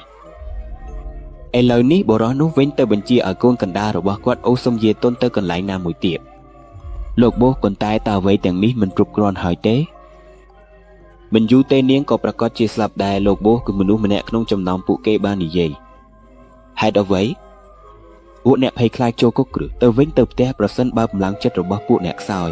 បន្ថែមទៀតស្ត្រីនេះក៏មិនអាចទៅរាយការណ៍អំពើរបស់យើងបានដែរលើកលែងតែមាននរណាម្នាក់ក្នុងចំណោមពួកអ្នកដែលហ៊ានបើកមាត់គឺជាម៉ាល់បានស្រែកឥឡូវនេះគាត់កំពុងមើលកូនកណ្ដាលទាំងអស់របស់គាត់ដោយភ្នែកមើលត្រង់តើយើងត្រូវធ្វើអ្វីបន្ថែមទៀតចំពោះនាងឥឡូវនេះលោកបូបុរសនោះឥឡូវមើលទៅកំពុងកន្ទួលក្បាលហើយមិនចង់និយាយអ្វីទៀតទេយកទៅបន្តិចទៀតពួកអ្នកក៏នឹងដឹងផងដែរទាំងអស់គ្នាបានគោរពតាមអ្វីដែលជាម៉ាល់បញ្ជាពួកគេក៏មិនអាចបដិសេធបានដែរព្រោះជាម៉ាល់គឺជាមនុស្សតែម្នាក់ឯងដែលកាន់អំណាចពេញលេញជាអ្នកបំពានក្នុងចំណោមពួកគេលើពីនេះទៅទៀតគ្រួសាររបស់ជាម៉ាល់ក៏ជាគ្រួសារដែលមានសម្បត្តិច្រើនបំផុតនៅភូមិនោះផងដែរប៉ុន្តែនៅក្នុងចិត្តរបស់ពួកគេពិតប្រាកដណាស់ថាពួកគេក៏មានការភ័យខ្លាចផងដែរភ័យខ្លាចថាប្រសិនបើអំពើរបស់ពួកគេនេះត្រូវបានប៉ះពាល់ដល់សមត្ថកិច្ចរាងកាយរបស់សុំយាតុនត្រូវបានអូសទៅដោយគ្មានការអាណិតអាសូរដូចជាសត្វមួយដែលទើបតែត្រូវបានសម្លាប់យ៉ាងសាហាវ កន្លែងដូចដេកទំនេរទំហំធំមួយនេះឥឡូវបានคล้ายជាគោលដៅរបស់ជាម៉ាគាត់បានបញ្ជាឲ្យកូនកណ្ដាលរបស់គាត់រងចាំបន្តិចនៅទីនោះខណៈដែលភ្នែករបស់សូមយ៉ាតុនក៏ស្ទើរតែបិទទៅហើយដោយសារតែបាត់ឈាមយ៉ាងច្រើនមិនអាចនឹកស្រមៃបានទេថាការឈឺចាប់នៅតំបន់ភេទរបស់នាងនោះធ្ងន់ធ្ងរប៉ុណ្ណាបន្ទាប់ពីត្រូវបានចាក់ដោយដែកលីងគីសធំមួយរហូតចូលដល់ទ្រូងមិនយូរប៉ុន្មានទេសំឡេងរំខានពីយានយន្តក៏ចាប់ផ្ដើមមកដល់ទៅជាពួកគេពីខាងក្រោយចែមកបានមកដល់ដោយជិះម៉ាស៊ីនជាតិធំមួយមិនដឹងថាគាត់យកយានយន្តនោះមកពីណាទេបន្ទាប់ពីនេះលោកបូសនឹងធ្វើអ្វីទៀតដែរបុរសម្នាក់សួរដោយនិយាយជាមួយមិត្តក្រុមរបស់គាត់ស៊ុបមិត្តម្នាក់ទៀតបានបញ្ចេញសញ្ញាឲ្យស្ងៀមដោយលើគម្រាមដៃទៅមាត់ដូចជាឲ្យសញ្ញាឲ្យមិត្តរបស់គាត់កុំនិយាយច្រើនអំពីអ្វីដែលចែមកនឹងធ្វើបន្ទាប់កុំបារម្ភអីទេលោកបូសមិនឲ្យយើងចូលគុកទេបើយើងចូលគុកគាត់ក៏នឹងត្រូវចូលគុកដែរដូច្នេះកុំបារម្ភអីទេលោកបូសដឹងថាគាត់ត្រូវធ្វើអ្វីបន្ទាប់ពីនេះគឺគាត់និយាយបន្ថែមដើម្បីបញ្ចប់មិត្តម្នាក់ដែលកំពុងព្រួយបារម្ភខ្លាំងដាក់គាត់ឲ្យដេកនៅទីនោះចែមកស្រែកមកពីចម្ងាយពួកគេក៏យករាងកាយរបស់អេថានដែលគ្មានសម្លៀកបំពាក់នោះដាក់ដេកនៅទីនោះភ្លាមម៉ាស៊ីនជាតិនោះកាន់តែខិតជិតមកកាន់ទីស៊ឺមៀរិនភ្នែកស្រីក្មេងនោះកាន់តែបិទតូចទឹកភ្នែករបស់នាងហូរចេញមិនឈប់កម្លាំងក៏អស់សល់ទាំងស្រុងដោយសារឈាមរបស់នាងក៏កំពុងហូរចេញមិនឈប់ដែរសូមកុំធ្វើអីបែបនោះទេស៊ឺមៀរិនស្រែកសុំអភ័យសំឡេងនាងក៏ស្ទើរតែមិនអាចយល់ទេបន្ទាប់មកក្នុងពេលតែបន្តិចរាងកាយដែលអស់កម្លាំងនោះត្រូវបានរថយន្តធំមួយបុកបំផ្លាញដោយគ្មានសេចក្តីអាណិតអាសូរបណ្ដាលឲ្យមានសំឡេងបែកឆ្អឹងនៅតាមសាច់ដុំក្បាលរបស់ស៊ីមៀរិនបែកចេញខួរក្បាលនាងក៏លេចចេញមកក្រៅរួមទាំងផ្នែកខួរក្បាលផងដែរឈាមក៏ហូរចេញលេចលាន់កន្លែងនោះភ្លាមក្រមុំស្រស់ស្អាតនោះបានស្លាប់យ៉ាងអាណោចអាធំនៅក្នុងដៃបងប្អូនប្រុសនាពេលអនាគតរបស់នាងផ្ទាល់វាជារឿងសាហាវនិងឃោរឃៅខ្លាំងណាស់គំនិតទាំងអស់របស់គាត់ត្រូវបានបែកជាភាពអាក្រក់របស់អារក្សសូម្បីបន្ទាប់ពីបានចាក់វត្ថុមួយមុតទៅក្នុងអង្គប្រសាទរបស់គាត់បុរសនោះនៅតែមានកម្លាំងធ្វើអំពើលើសមត្ថភាពមនុស្សធម្មតាត្រឹមត្រូវជាងនេះទៀតគឺជាអំពើអាហភាសដែលគ្មានសិលធម៌គាត់ក៏មិនស្រឡាញ់ទេដោយបើកម៉ាស៊ីនជីកដើម្បីបុកលើរាងកាយដែលគ្មានកម្លាំងនោះបណ្ដាលឲ្យក្បាលរបស់នាងបែកចេញហើយខ្ទេចខ្ទាឲ្យខ្លួនក្នុងក្បាលហូរចេញនិងបែកបាក់លើដីមិនត្រឹមតែប៉ុណ្ណោះកន្លះខ្លួនរបស់នាងក៏ស្ទើរតែបែកខ្ទេចផងដែរដោយត្រូវកង់ធំនៃម៉ាស៊ីនជីកនោះបុករហែកជាឆ្អឹងទាំងអស់របស់នាងក៏បែកបាក់រួចហើយផងដែរមិនមានសាក្សីភ្នែកណាម្នាក់ដែលដឹងអំពីរឿងនោះឡើយលើកលែងតែពួកគេគឺក្រុមអាត្មាខូចទាំងនោះរួមទាំងចាម៉ៅផងដែរដោះស្រាយសពនេះទៅខ្ញុំនឹងយកយានយន្តនេះត្រឡប់ទៅកន្លែងដើមវិញក៏ចាម៉ៅក៏បើកឡានទៅដោយមិនមានអារម្មណ៍ខ្លាចបាបសោះទោះបីជាគាត់បានធ្វើអំពើសាហាវខូខើប៉ុណ្ណាក៏ប៉ុន្តែបុរសនោះនៅតែអាចបាញ់បារេជាមួយអារម្មណ៍ស្រួលអូយសាហាវមែនទេប៊ូអ្នកបានខឹងដល់ថ្នាក់នេះបើសិនជាយើងបញ្ចេញពាក្យខុសតែមួយឃ្លាក៏អាចត្រូវបានសម្លាប់ដោយក្មេងស្រីអកុសលនេះដែរសោកស្ដាយណាស់ទោះបីនាងស្អាតសេកស៊ីប៉ុណ្ណាក៏ប៉ុន្តែប៊ូវិញបញ្ចប់ជីវិតនាងដោយវិធីបែបនេះវិញក៏អ្នកបណ្ដាលម្នាក់និយាយទៅកាន់មិត្តរបស់គាត់ហើយយើងត្រូវធ្វើអ្វីជាមួយសពនេះដែរពួកគេទាំងអស់នៅទីនោះបានលើកស្មាបង្ហាញថាមិនដឹងថាត្រូវធ្វើអ្វីជាមួយសពនោះទេយើងរងចាំប៊ូវិញទៅរហូតដល់គាត់ត្រឡប់មកវិញគឺមិត្តម្នាក់ទៀតនិយាយចុងក្រោយពួកគេក៏យកព្រមរងចាំការមកដល់របស់ចាម៉ាបន្ទាប់ពីរងចាំយូរមកចាម៉ាក៏មកដល់ទីនោះពួកខ្ញុំគិតថាពោស្រុតគេចខ្លួនទៅហើយព្រោះយូរណាស់ទើបត្រឡប់មកវិញគឺមនុស្សម្នាក់ក្នុងចំណោមពួកគេនិយាយចាម៉ាក៏គ្រាន់តែញឹមបន្តិចបន្តួចប៉ុណ្ណោះហើយអ្វីសឹកនៅតែទុកឲ្យស្ថិតនៅទីនេះបើប្រជាពលរដ្ឋមកចាប់បានយើងតើយើងនឹងធ្វើដូចម្ដេចចាម៉ាស្រែកឡើងគាត់មានអារម្មណ៍ភ្ញាក់ផ្អើលព្រោះបានឃើញសពស៊ូមីយ៉ាតុននៅតែត្រូវទុកឲ្យដេកស្ថិតនៅទីនោះដោយគ្មាននរណាចង់យកចិត្តទុកដាក់ផងឲ្យបូសបាននិយាយថាទីនេះមានសុវត្ថិភាពហើយមនុស្សក៏មិនសូវឆ្លងកាត់ទេជាមនុស្សម្នាក់ទៀតនិយាយបាទសុវត្ថិភាពមែនទេប៉ុន្តែត្រូវមើលផងតើអាចទុកសពស្ថិតនៅទីនេះបែបនេះបានទេគាត់ឆ្លើយតបព្រមទាំងវាយលើក្បាលសិស្សរបស់គាត់ផងបូសគួរយើងស្រួលចូលបានណាស់តើយើងគួរធ្វើអ្វីជាមួយសពនេះមើលទៅសាច់ដុំសពក៏លួយរលាកទៅហើយផងចាម៉ាគិតយ៉ាងខ្លាំងអ្នកត្រឡប់ទៅអាគីរតេហើយរកចប់កាប់ឬរបស់អ្វីមួយដែលអាចប្រើសម្រាប់ជីកដីយើងនឹងកប់សាកសពនេះនៅទីនេះជាមួយគ្នានេះផងលុបស្នាមឈាមឲ្យអស់ផងប បន្ទាប់មកយើងស្វែងរកអ្វីមួយដើម្បីគ្រប់ទាំងភ្នូឲ្យមិនឲ្យប្រជាជនដឹងវាសប្បាយសម្រាប់ពួកគេទាំងអស់គ្នាបន្ទាប់ពីទាំងអស់គ្នាយល់ច្បាស់ហើយពួកគេក៏ចាប់ផ្ដើមបំពេញភារកិច្ចរបស់ខ្លួនភ្លាមអូចាំបន្តិចទៀតមាន2អ្នកក្នុងចំណោមអ្នកខ្ញុំផ្ដល់ភារកិច្ចឲ្យទៅលុបស្នាមឈាមនៅក្នុងអគារចាស់នោះមិនថាដោយវិធីណាក៏ដោយសំខាន់ស្នាមឈាមនោះត្រូវតែបាត់ប្រហែលពាក់កណ្ដាលម៉ោងក្រោយមកពួកគេទាំងអស់ក៏បញ្ចប់ភារកិច្ចរបស់ខ្លួននៅសល់តែរកវិធីបិទគំនរដីនោះឲ្យមិនឲ្យមើលឃើញថាឡើងលេចលើផ្ទៃដីចាំមើលក៏មានគំនិតមួយគាត់បានប្រមូលស្លឹកឈើស្ងួតហើយបន្តទះស្លឹកទាំងនោះលើគំនរដីបន្ទាប់មកគាត់ក៏ដើរទៅរកអ្វីផ្សេងទៀតមិនយូរប៉ុន្មានចាំមើលក៏យកស្លឹកឈើមួយចំនួនដែលមានទំហំខ្ជិលមកដាក់លើស្លឹកឈើស្ងួតដែលបានប្រមូលមកមុនបន្ទាប់មកគាត់យកឡាយភ្លើងមួយហើយបំភ្លើងនៅទីនោះដូចជាកំពុងធ្វើភ្លើងកំសាន្តដើម្បីឲ្យមើលទៅដូចមាននរណាម្នាក់បានឈប់សម្រាកនៅទីនោះបន្ទាប់ពីភ្លើងឆេះរួចពួកគេក៏ព្រមគ្នាចាក់ចេញពីទីនោះទៅណាយើងទៅទៀតទៅយប់នេះខ្យល់ក៏ប្រកាសជាធ្វើឲ្យភ្លើងចេញផងដែរចាំមកនិយាយបន្ទាប់ពីពួកគេចាក់ចេញភ្លើងដែលគាត់បានបំភ្លើងលើស្លឹកឈើស្ងួតនោះវិញកាន់តែឆេះខ្លាំងឡើងនៅក្នុងរូបភាពភ្លើងនោះស្រមោលដូចជាមានមុខស្ត្រីម្នាក់ដែលមានមើលមកពួកគេដោយកំហឹងខ្លាំងមើលទៅភរិយាខ្ញុំអនាគតបានព្យាយាមទំនាក់ទំនងមកខ្ញុំមុននេះជូណេតមើលទៅញ៉ាំម្នាក់ឯងខណៈពេលកំពុងមើលអេក្រង់ទូរស័ព្ទរបស់គាត់មានបំណងចង់ទំនាក់ទំនងទៅលេខនារីដែលគាត់ស្រឡាញ់នោះវិញពេលទូរស័ព្ទទៅវិញពីមុខនោះគាត់នៅតែរកមិនបានចម្លើយក្បាលរបស់គាត់បង្ហាញអារម្មណ៍សង្ស័យហើយគាត់បានមើលម៉ោងលើអេក្រង់ទូរស័ព្ទមិនបានជាម៉ោងនេះគាត់គេងហើយទេឬមែនគាត់កំពុងជួយម្ដាយរបស់គាត់ដែរខ្ញុំកាន់តែអត់ចិត្តទេចង់ឡើងឆាកអាពាហ៍ពិពាហ៍ឲ្យបានលឿនណាស់គាត់បាននិយាយដោយអារម្មណ៍សប្បាយរីករាយដែលពិបាកពីពណ៌នាបងយើងសម្រាប់មុនទៅមិនបាច់ប្រញាប់ទេប្រហែលស្អែករនាទើបដល់ផ្ទះបរិះម្នាក់ដែលសន្មតថាជាបរិះចិត្តខាងឪពុករបស់គាត់បាននិយាយទៅគាត់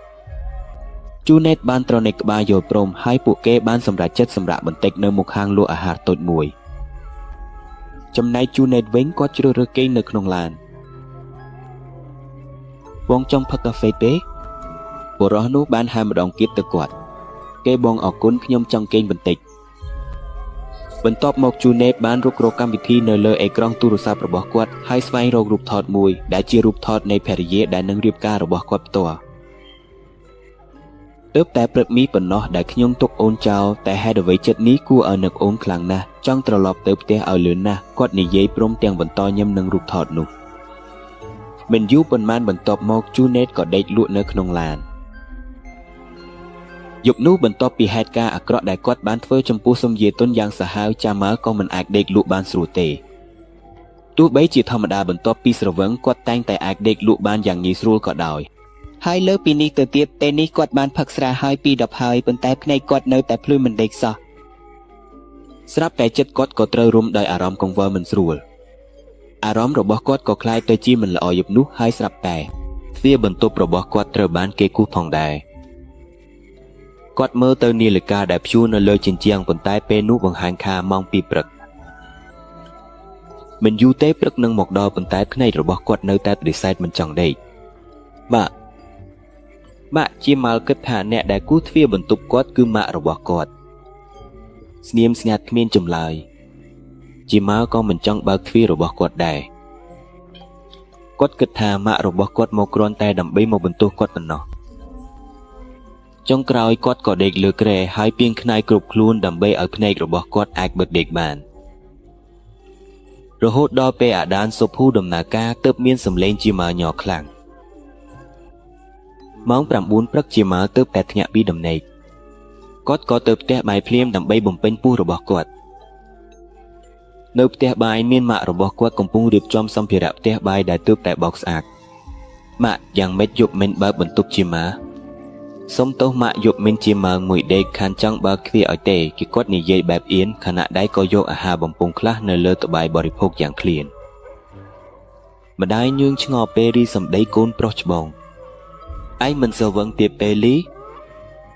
ម៉ាក់មកបន្ទប់កូនយប់យ៉ាងនឹងធ្វើអ្វី កូនក៏ដឹងផងដែរថាចាប់ពីម៉ោង 9 យប់ឡើងទៅម៉ាក់តែងតែដេកមុនគេហើយគឺជាម៉ៅក៏សាប់តែខកក្រអូបបន្ទាប់ពីបានឬពាក្យនិយាយរបស់ម៉ាក់ឲ្យតើនរណាដែលបិទបន្ទប់ខ្ញុំយប់មិញគាត់គិតក្នុងចិត្តដោយមិនបានងូតទឹកនិងមិនបាននិយាយលៀអ្នកណាមុនសោះជាម៉ៅក៏ចេញទៅក្រៅភ្លាមបោះបង់ផ្ទះចោលកន្លែងដំបូងដែលគាត់ទៅដល់គឺស្ថានីយ៍ដែលជាកន្លែងដែលក្រុមមិត្តរបស់គាត់ជាញឹកញាប់មកជួបជុំគ្នាប៉ុន្តែជាម៉ៅក៏ភ្ញាក់ផ្អើលព្រោះកន្លែងនោះនៅតែស្ងាត់ស្ងៀមពួកគេនៅណាជាធម្មតាម៉ោងនេះពួកគេក៏ចាប់ផ្ដើមលេងកាតរួចហើយគាត់ក៏សម្រេចចិត្តទៅផ្ទះមិត្តម្នាក់ក្នុងក្រុមប៉ុន្មានអ្នកនោះភ្លាមជេកគាត់ហៅស្រែកពីខាងក្រៅផ្ទះប៉ុន្តែពីខាងក្នុងគ្មានសំឡេងឆ្លើយតបពីមិត្តរបស់គាត់នោះទេជាម៉ៅក៏ចុះចេញពីម៉ូតូភ្លាមដើម្បីពិនិត្យមើលថាតើមាននរណានៅក្នុងផ្ទះនោះឬអត់គាត់សាកល្បងគូសទ្វារផ្ទះនោះប៉ុន្តែដូចគ្នាគ្មានសំឡេងឆ្លើយតបពីខាងក្នុងឡើយដោយមិនបានអនុញ្ញាតពីម្ចាស់ផ្ទះជាម៉ៅក៏សម្រេចចិត្តចូលទៅក្នុងផ្ទះមិត្តរបស់គាត់ដោយមិនសុំអនុញ្ញាតពេលជើងរបស់គាត់ដាក់ជើងចូលទៅខាងក្នុងគាត់ត្រូវបានធ្វើឲ្យភ្ញាក់ផ្អើលភ្លាមដោយស្ថានភាពផ្ទះដែលរញ៉េញ៉ៃរួចហើយនៅទីនោះមិត្តរបស់គាត់រស់នៅម្នាក់ឯងប៉ុណ្ណោះបន្ទាប់ពីឪពុកម្ដាយទាំងពីររបស់គាត់បានស្លាប់រឿងនេះធ្វើឲ្យជាម៉ៅភ្ញាក់ផ្អើលខ្លាំងណាស់វាផ្ទះคล้ายទៅជាដូចសពើបែកបាក់បែបនេះតើគាត់យកស្រីមកជួបផ្ទះនេះមែនទេជាម៉ៅសាកសួរខ្លួនឯងជំហានរបស់គាត់កាន់តែមានកម្លាំងកាន់តែច្រើនដើម្បីបន្តស្វែងរកទៅខាងក្នុងទៀតដែលគាត់អាចមើលឃើញយ៉ាងច្បាស់នៅមុំផ្ទះបាយនៃផ្ទះនោះគាត់បានរកឃើញមិត្តរបស់គាត់ឈ្មោះគូជេកកំពុងអង្គុយស្រស់ស្រង់ដោយភ័យខ្លាចនៅមុំផ្ទះជេកអ្នកមានអីទៅជាម៉ៅរត់ចូលទៅកាន់គាត់ភ្លាមនៅពេលនោះគូជេកភ័យខ្លាចខ្លាំងណាស់ទោះបីជាគាត់មិនបានដឹងពីការមកដល់របស់ជាម៉ៅផងដែរជេកស្ទើរឡើងជាថ្មីទៅជេកជាម៉ៅបន្តស្រែកហើយព្យាយាមឲ្យមិត្តរបស់គាត់ដែលមើលទៅកំពុងភ័យស្លន់ស្លោរស់ឡើងវិញដោយមិនចាំបាច់ឲ្យនរណាស្នើសុំដែរដៃឆ្វេងរបស់គាត់បានយកកាំបិតផ្ទះបាយមួយដែលស្ថិតនៅក្បែរតាមអាឡូភ្នែករបស់គូជេកបើកធំមើលទៅខាងក្រោយរាងកាយជាម៉ៅដូចជាមានអ្វីមួយកំពុងសង្កត់សង្កាញ់គាត់ពីទីនោះបន្ទាប់មកគាត់បានអោបរាងកាយជាម៉ៅរួចព្យាយាមឲ្យគាត់អស់កម្លាំងហើយបញ្ចេញសំឡេងទទួលសំបីតែបន្តិចនៅក្បាលទៅជាគាត់ថាជារត់ទៅឆាប់ប្រសិនបើអ្នកនៅតែស្រឡាញ់ជីវិតរបស់អ្នកហើយបន្ទាប់មកចាប់ផ្ដើមកាំបិតនោះគាត់បានចាក់ខ្លួនឯងទៅក្នុងផ្នែកពោះហើយដៃមួយទៀតបានរុញរាងកាយជាម៉ៅឲ្យបុរសនោះស្រឡះទៅក្រោយពេលឃើញឈាមហូរច្រោះលើដីជាម៉ៅក៏ភ្ញាក់ផ្អើលហើយខ្សោយភ្លាមជេកមិត្តរបស់គាត់ក៏ធ្លាក់ចុះសន្លប់សពោតឈាមលើដីបន្ទាប់ពីហេតុការណ៍នោះជាម៉ៅបានព្យាយាមដើរចូលទៅកាន់គាត់បានបើកមាត់ភ្លឺគិតយ៉ាងខ្លាំងថាហេតុអ្វីបានជាមិត្តរបស់គាត់ដល់ថ្នាក់បញ្ចប់ជីវិតខ្លួនឯងតើអ្វីជាការពិតដែលបានកើតឡើងលើគាត់មុននេះជាម៉ៅធ្លាក់អង្គុយចុះដោយចំណាយរវាងគាត់និងសាកសមិទ្ធរបស់គាត់ប្រហែល3ជំហានប៉ុណ្ណោះបេះដូងរបស់គាត់បុកខ្លាំងមិនទៀងទាត់ទេឃើញឈាមហូរចេញពីពោះមិត្តរបស់គាត់មិនឈប់ឈរគាត់មិនដឹងថាគួរធ្វើអ្វីទេគាត់ក៏ភ័យផានឹងត្រូវប្រជាជនសង្ស័យហើយចោទថាជាខៀបព្រោះនៅកន្លែងនោះមានតែគាត់និងគូជេកប៉ុណ្ណោះមិនមាននរណាផ្សេងទៀតទេខ្ញុំសុំទោសចា៎ខ្ញុំចាំបាច់ត្រូវទុកឲ្យអ្នកស្ថិតក្នុងស្ថានភាពបែបនេះក៏បន្ទាប់មកគាត់ក៏ដើរចេញពីផ្ទះនោះភ្លាមបោះបង់សាកសពគូជេកដែលស្លាប់យ៉ាងអាណោចអាធំដែលបានចាក់ពោះខ្លួនឯងបន្ទាប់ពីចាម៉ៅចេញទៅមានសម្លេងស្ត្រីសើចសប្បាយលេចឡើងយ៉ាងស្រអាប់ដូចជាកំពុងរីករាយលើការស្លាប់របស់គូជេកមិត្តរួមក្រុមអាក្រក់របស់ចាម៉ៅដោយភាពប្រញាប់ប្រញ័រចាម៉ៅក៏សម្រេចចិត្តត្រឡប់ទៅផ្ទះវិញភ្លាមរហូតដល់ពេលនៅលើផ្លូវគាត់មិនបានដឹងថាម៉ូតូរបស់គាត់ស្ទើរតែបុកមនុស្សជាច្រើនអ្នកដែលកំពុងដើរឆ្លងកាត់ផ្លូវពួកគេគិតថាកូនប្រុសច្បងរបស់ម្ចាស់ពូជដំណាំកំពុងសវឹងម្ដងទៀតក្មេងវ័យក្មេងនេះមែនតែនសោកស្ដាយឪពុកគាត់ណាស់ប្រហែលជាកូននោះទៅតែត្រឡប់មកផ្ទះបន្ទាប់ពីទៅផឹកមកពីយប់មិញពេលដល់មុខផ្ទះចាមកបានឃើញម៉ែរបស់ស៊ឺមៀថិនកំពុងស្ថិតនៅទីនោះហើយកំពុងនិយាយជាមួយម៉ែរបស់គាត់អូយស្រាប់តែខ្ញុំអស់ជីវិតហើយគឺគាត់និយាយបែបស្រួលចិត្តព្រមទាំងទះក្បាលពេលគាត់សម្រេចចិត្តចង់ត្រឡប់ក្រោយស្រាប់តែម៉ែរបស់គាត់ហៅគាត់លេសុំរងចាំទីនេះមួយផ្លែតចាមកមិនអាចធ្វើអ្វីបានទេដោយមិនចង់ធ្វើគាត់ក៏ដើរទៅមុខជាមួយនឹងរទេះម៉ូតូរបស់គាត់ទៅកាន់ពួកគេបាទម៉ែមានអ្វីដែរគាត់និយាយដោយមិនគោរពចំពោះមនុស្សចាស់ទាំងពីរនោះ អ៊ីចឹងឯងបានជួបអាតុនមុនទេព្រោះកាលពីយប់មិញវានិយាយលាអ្នកម៉ែប៉ុន្តែដល់ពេលនេះវានៅមិនទាន់ត្រឡប់មកវិញទេទីម៉ែរបស់អេថាន់ស៊ូយ៉ែមកនាងពិតជាព្រួយបារម្ភអំពីកូនស្រីរបស់នាងដែលចេញពីផ្ទះតាំងពីយប់មិញមកមិនទាន់ត្រឡប់មកវិញបុរសនោះគ្រាន់តែទ្រង់ក្បាលបដិសេធដោយមិនសូវសម្លឹងមុខស្ត្រីវ័យកណ្ដាលនោះបន្ទាប់មកគាត់ក៏ដើរចូលទៅក្នុងផ្ទះរបស់គាត់វិញសុំទោសណាម៉ែប្រហែលជាយ៉ែមមិនដឹងពិតប្រាកដទេអ៊ីនសាអាឡោះបន្ទាប់ពីយួនត្រឡប់មកវិញខ្ញុំនឹងប្រាប់គាត់ឲ្យជួយស្វែងរកទីតាំងរបស់អេថាន់ផងគឺប្រហែលជាអេថាន់នៅតែស្នាក់នៅផ្ទះមិត្តរបស់នាងសូមអត់ធ្មត់ផងណាម៉ែក៏លោកស្រីស៊ឹភះដែលជាម៉ែរបស់យួនបាននិយាយទៅកាន់ម៉ែរបស់កូនក្រមុំរបស់នាងដៃរបស់នាងបានលាបលើខ្នងនាងយ៉ាងទន់ភ្លន់សង្ឃឹមថាលោកស្រីអេថាន់បច្ចុប្បន្នគឺនៅផ្ទះមិត្តភ័ក្តិរបស់នាងល្អហើយសូមអរគុណណាម៉ែបើអញ្ចឹងខ្ញុំសូមចេញមុនសិនក្រោយមកប្រសិនបើយួនមកដល់សូមប្រាប់គាត់ឲ្យទំនាក់ទំនងទៅអេថាន់ផងណាម៉ែព្រោះលេខទូរស័ព្ទរបស់នាងចាប់តាំងពីម្សិលមិញមកមិនទាន់ដំណើរការឡើយទើបបន្ទាប់ពីផ្ញើសារនេះទៅកាន់ម៉ែរបស់កូនក្រមុំនាងសមាតុនក៏ត្រឡប់ទៅផ្ទះវិញដោយចិត្តព្រួយបារម្ភនាងមិនអាចស្ងប់ស្ងាត់បានទេមុនពេលកូនស្រីរបស់នាងត្រូវបានរកឃើញវិញចាប់តាំងពីមិត្តរបស់គាត់ស្លាប់បេះដូងរបស់ជាម៉ាល់កាន់តែព្រួយបារម្ភគាត់មានអារម្មណ៍ថាការសាប់របស់គូជែកមានទំនាក់ទំនងជាមួយការសាប់របស់សុំយាតុនអ៊ីណាឡាឡៃវ៉ាអ៊ីណាឡាឡៃហ៊ីរ៉េជិនបានចែកចេញទៅរកព្រះអាណាព្យាបាលមិនយូរប៉ុន្មានបន្ទាប់មកមានដំណឹងសោកស្ដាយមួយលេចឡើងពីសូរ៉ាល់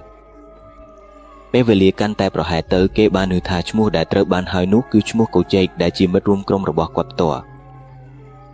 បន្ទាប់ពីបានឮដំណឹងនោះជាម៉ាល់ក៏ទៅលេងសពនៅផ្ទះមិត្តរបស់គាត់ភ្លាមទោះបីជាគាត់ជាសាក្សីនៃការស្លាប់របស់កូជែកក៏ដោយក៏ជាម៉ាល់មិនចង់បើកមាត់និយាយអំពីអ្វីដែលពិតប្រាកដកើតឡើងចំពោះកូជែកនោះទេគាត់ភ័យថាប្រជាពលរដ្ឋនឹងយល់ច្រឡំហើយនឹងចោទប្រកាន់ថាគាត់ជាអ្នកសម្លាប់កូជែកពេលទៅដល់ផ្ទះកូជែកជាម៉ាល់ឃើញនាមប៉ូលីស2នាក់កំពុងយាមនៅទីនោះគាត់មើលទៅដូចជាស្ទាក់ស្ទើរមិនដឹងថាគូចូលទៅក្នុងផ្ទះនោះឬត្រូវបោះបង់គំនិតហើយត្រឡប់ទៅផ្ទះវិញមើលឃើញច្បាស់ថាផ្ទះនោះក៏ត្រូវបានដាក់ខ្សែបិទប៉ូលីសហើយនរណាក៏ដោយត្រូវហាមមិនឲ្យចូលចិត្តលើកលែងតែសមាជិកគ្រួសាររបស់គាត់ប៉ុណ្ណោះមើលឃើញមានមនុស្សមួយចំនួនស្លៀកអាវពណ៌កំពុងពិនិត្យស្ថានភាពសពកូជែកដែលនៅទីនោះមានកាំបិតមួយដុំនៅតែចាក់ស្ថិតនៅលើពោះរបស់គាត់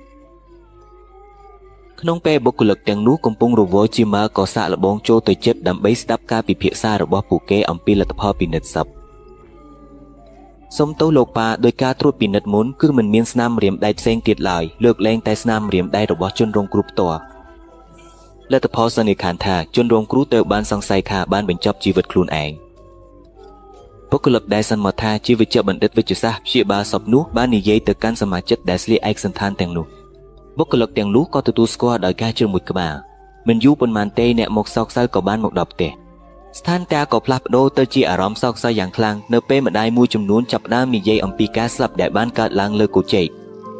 បន្ទាប់ពីបុគ្គលិកទាំងនោះចេញទៅយ៉ែមកទើបបានជ្រាបចូលទៅខាងក្នុងប្រជាជននៅទីនោះក៏មើលមកកាន់យ៉ែមកនៅពេលគាត់ចូលរួមពិធីសោកសៅនោះផងដែរចម្លែកណាស់គាត់ក៏ចូលរួមអានយេស៊ីនផងមនុស្សម្នាក់ក្នុងចំណោមអ្នកមកសោកសៅនោះបាននិយាយឡើងបាច់ច្បាស់ហើយមនុស្សស្លាប់នោះជាមិត្តរួមក្រុមរបស់គាត់ច្បាស់ហើយថាគាត់មកចូលរួមបើនៅទីនេះមិនមានមនុស្សច្រើនទេខ្ញុំប្រកាសជាបិទមាត់ពួកគេរួចហើយចែមកនិយាយក្នុងជឹកដៃរបស់គាត់កាន់រឹងហើយចិត្តគាត់ក្តៅបន្ទាប់ពីបានឮអំពីស្រីកំពុងនិយាយអំពីគាត់ដោយមិនចង់បានប៉ុន្មាននាទីបន្ទាប់ចែមកសម្រេចចិត្តចាក់ចេញពីផ្ទះនោះភ្លាមគាត់មិនបានចូលរួមដឹកនាំមិត្តរបស់គាត់ដែលស្លាប់ទៅដល់កន្លែងសម្រាកចុងក្រោយនោះទេថ្ងៃកាន់តែលាកកម្ដៅពីព្រះអាទិត្យដូចជាកំពុងដុតផែនដីបន្ទាប់ពីករណីមិត្តរបស់គាត់ស្លាប់នៅថ្ងៃនោះផងដែរចែមើមិនបានឃើញចេញពីបន្ទប់របស់គាត់ទៀតឡើយនាឡិកានៅតែបង្វិលទៅមុខសំឡេងយ៉ាងស្រាលនៅខាងក្រៅមានសំឡេងយានយន្តកំពុងចតនៅមុខផ្ទះគាត់ឪពុកនិងម្ដាយរបស់យ៉ែមបានមើលចេញពីក្រោយវាំងភ្លាមដើម្បីដឹងថាតើនរណាជាមនុស្សដែលមកដល់នោះប៉ុន្មាននាទីបន្ទាប់ពេលបានមើលទៅវិញទើបដឹងថាជាកូនប្រុសអន់បំផុតរបស់ពួកគេដែលបានមកដល់ពួកគេក៏បើកទ្វារផ្ទះយ៉ាងទូលាយដើម្បីស្វាគមន៍ការមកដល់របស់គាត់អាឡេហេតុអ្វីមកលឿនបែបនេះ ធម្មតាប៉ាប្រសិនបើជាអ្នកនាំទៅតែងតែយូរ3ថ្ងៃឬ4ថ្ងៃទើបត្រឡប់មកវិញតែពេលនេះអ្នកមិនទាន់បាន2ថ្ងៃផងតែត្រឡប់មកវិញហើយឪពុករបស់គាត់មើលទៅភ្ញាក់ផ្អើលពេលឃើញកូនប្រុសជន់ត្រឡប់មកលឿនជាងធម្មតាបាទប៉ាជាក់ស្ដែងលោកផែកធ្វើធ្វើអ្នកគុតគង់ដែលយើងផ្ញើគ្រាប់ពូទិលឲ្យគាត់បានផ្ដល់អនុសាសន៍ឲ្យយើងស្នាក់នៅទីនោះហើយណែនាំឲ្យត្រឡប់មកថ្ងៃស្អែកតែមេសជឿនគាត់បដិសេធប៉ាគាត់ថាគាត់គិតថាខាននឹបនឹងមិនអាចឆ្ងាយពីបងហាត់បានទេនិយាយដោយរហ័សពីបរិសម្នាក់ដែលជាជំនួយការរបស់ឪពុកគាត់ដែលឆ្លើយសំណួរពីមេរបស់គាត់តអាម៉ាស់នេះមិនអាចរក្សាសំណាត់បានទេជឿនដាក់ម្រាមដៃរបស់គាត់ទៅលើមាត់ស្ពណ៌របស់គាត់មើលទៅក្រហមបរិសនោះក៏អៀមភ្លាមអូហោដូច្នេះឯងយកហើយព្រោះមិនយូរទេក៏នឹងក្លាយជាគូស្វាមីភរិយាថ្មីហើយការដឹកនាំរបស់ឪពុកគាត់សំណាងល្អណាស់លេះអ្នកត្រឡប់មកមុនមានរឿងមួយដែលម៉ាក់ចង់ប្រាប់អ្នកឥឡូវនេះដល់វេនម៉ាក់គាត់និយាយស្ត្រីវ័យកណ្ដាលនោះបានទាញដៃកូនប្រុសរបស់គាត់ឲ្យចូលទៅក្នុងផ្ទះភ្លាមខណៈដែលឪពុកគាត់ក៏ទៅជាមួយជំនួយការរបស់គាត់ដើម្បីពិនិត្យមើលគ្រាប់ពូជរុក្ខជាតិផ្សេងទៀតបន្ទាប់ពីពួកគេទាំងពីរបានអង្គុយស្ងៀមនៅលើសាឡុងម្ដាយរបស់គាត់បានប្រាប់ជន់នៅអ្វីគ្រប់យ៉ាងដែលបានកើតឡើងមានអ្វីមែនទេម៉ាក់ហេតុអ្វីមើលទៅធ្ងន់ធ្ងរណាស់បែបនេះហើយវីព្រឹកមិញម៉ាក់របស់អេថានមកផ្ទះ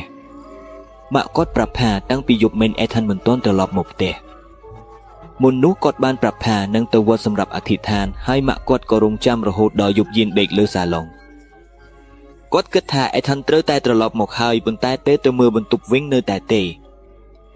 ជឿនដែលពេលនោះទៅតែផឹកទឹកមួយកែវស្រាប់តែស្រែកក្រហមក្រោយពីបានស្ដាប់ការពន្យល់ពីការបាត់ខ្លួនរបស់ស៊ីមៀថិនពីមាត់ម៉ាក់កុំគិតអ្វីអាក្រក់ទៅមុនសិនលោក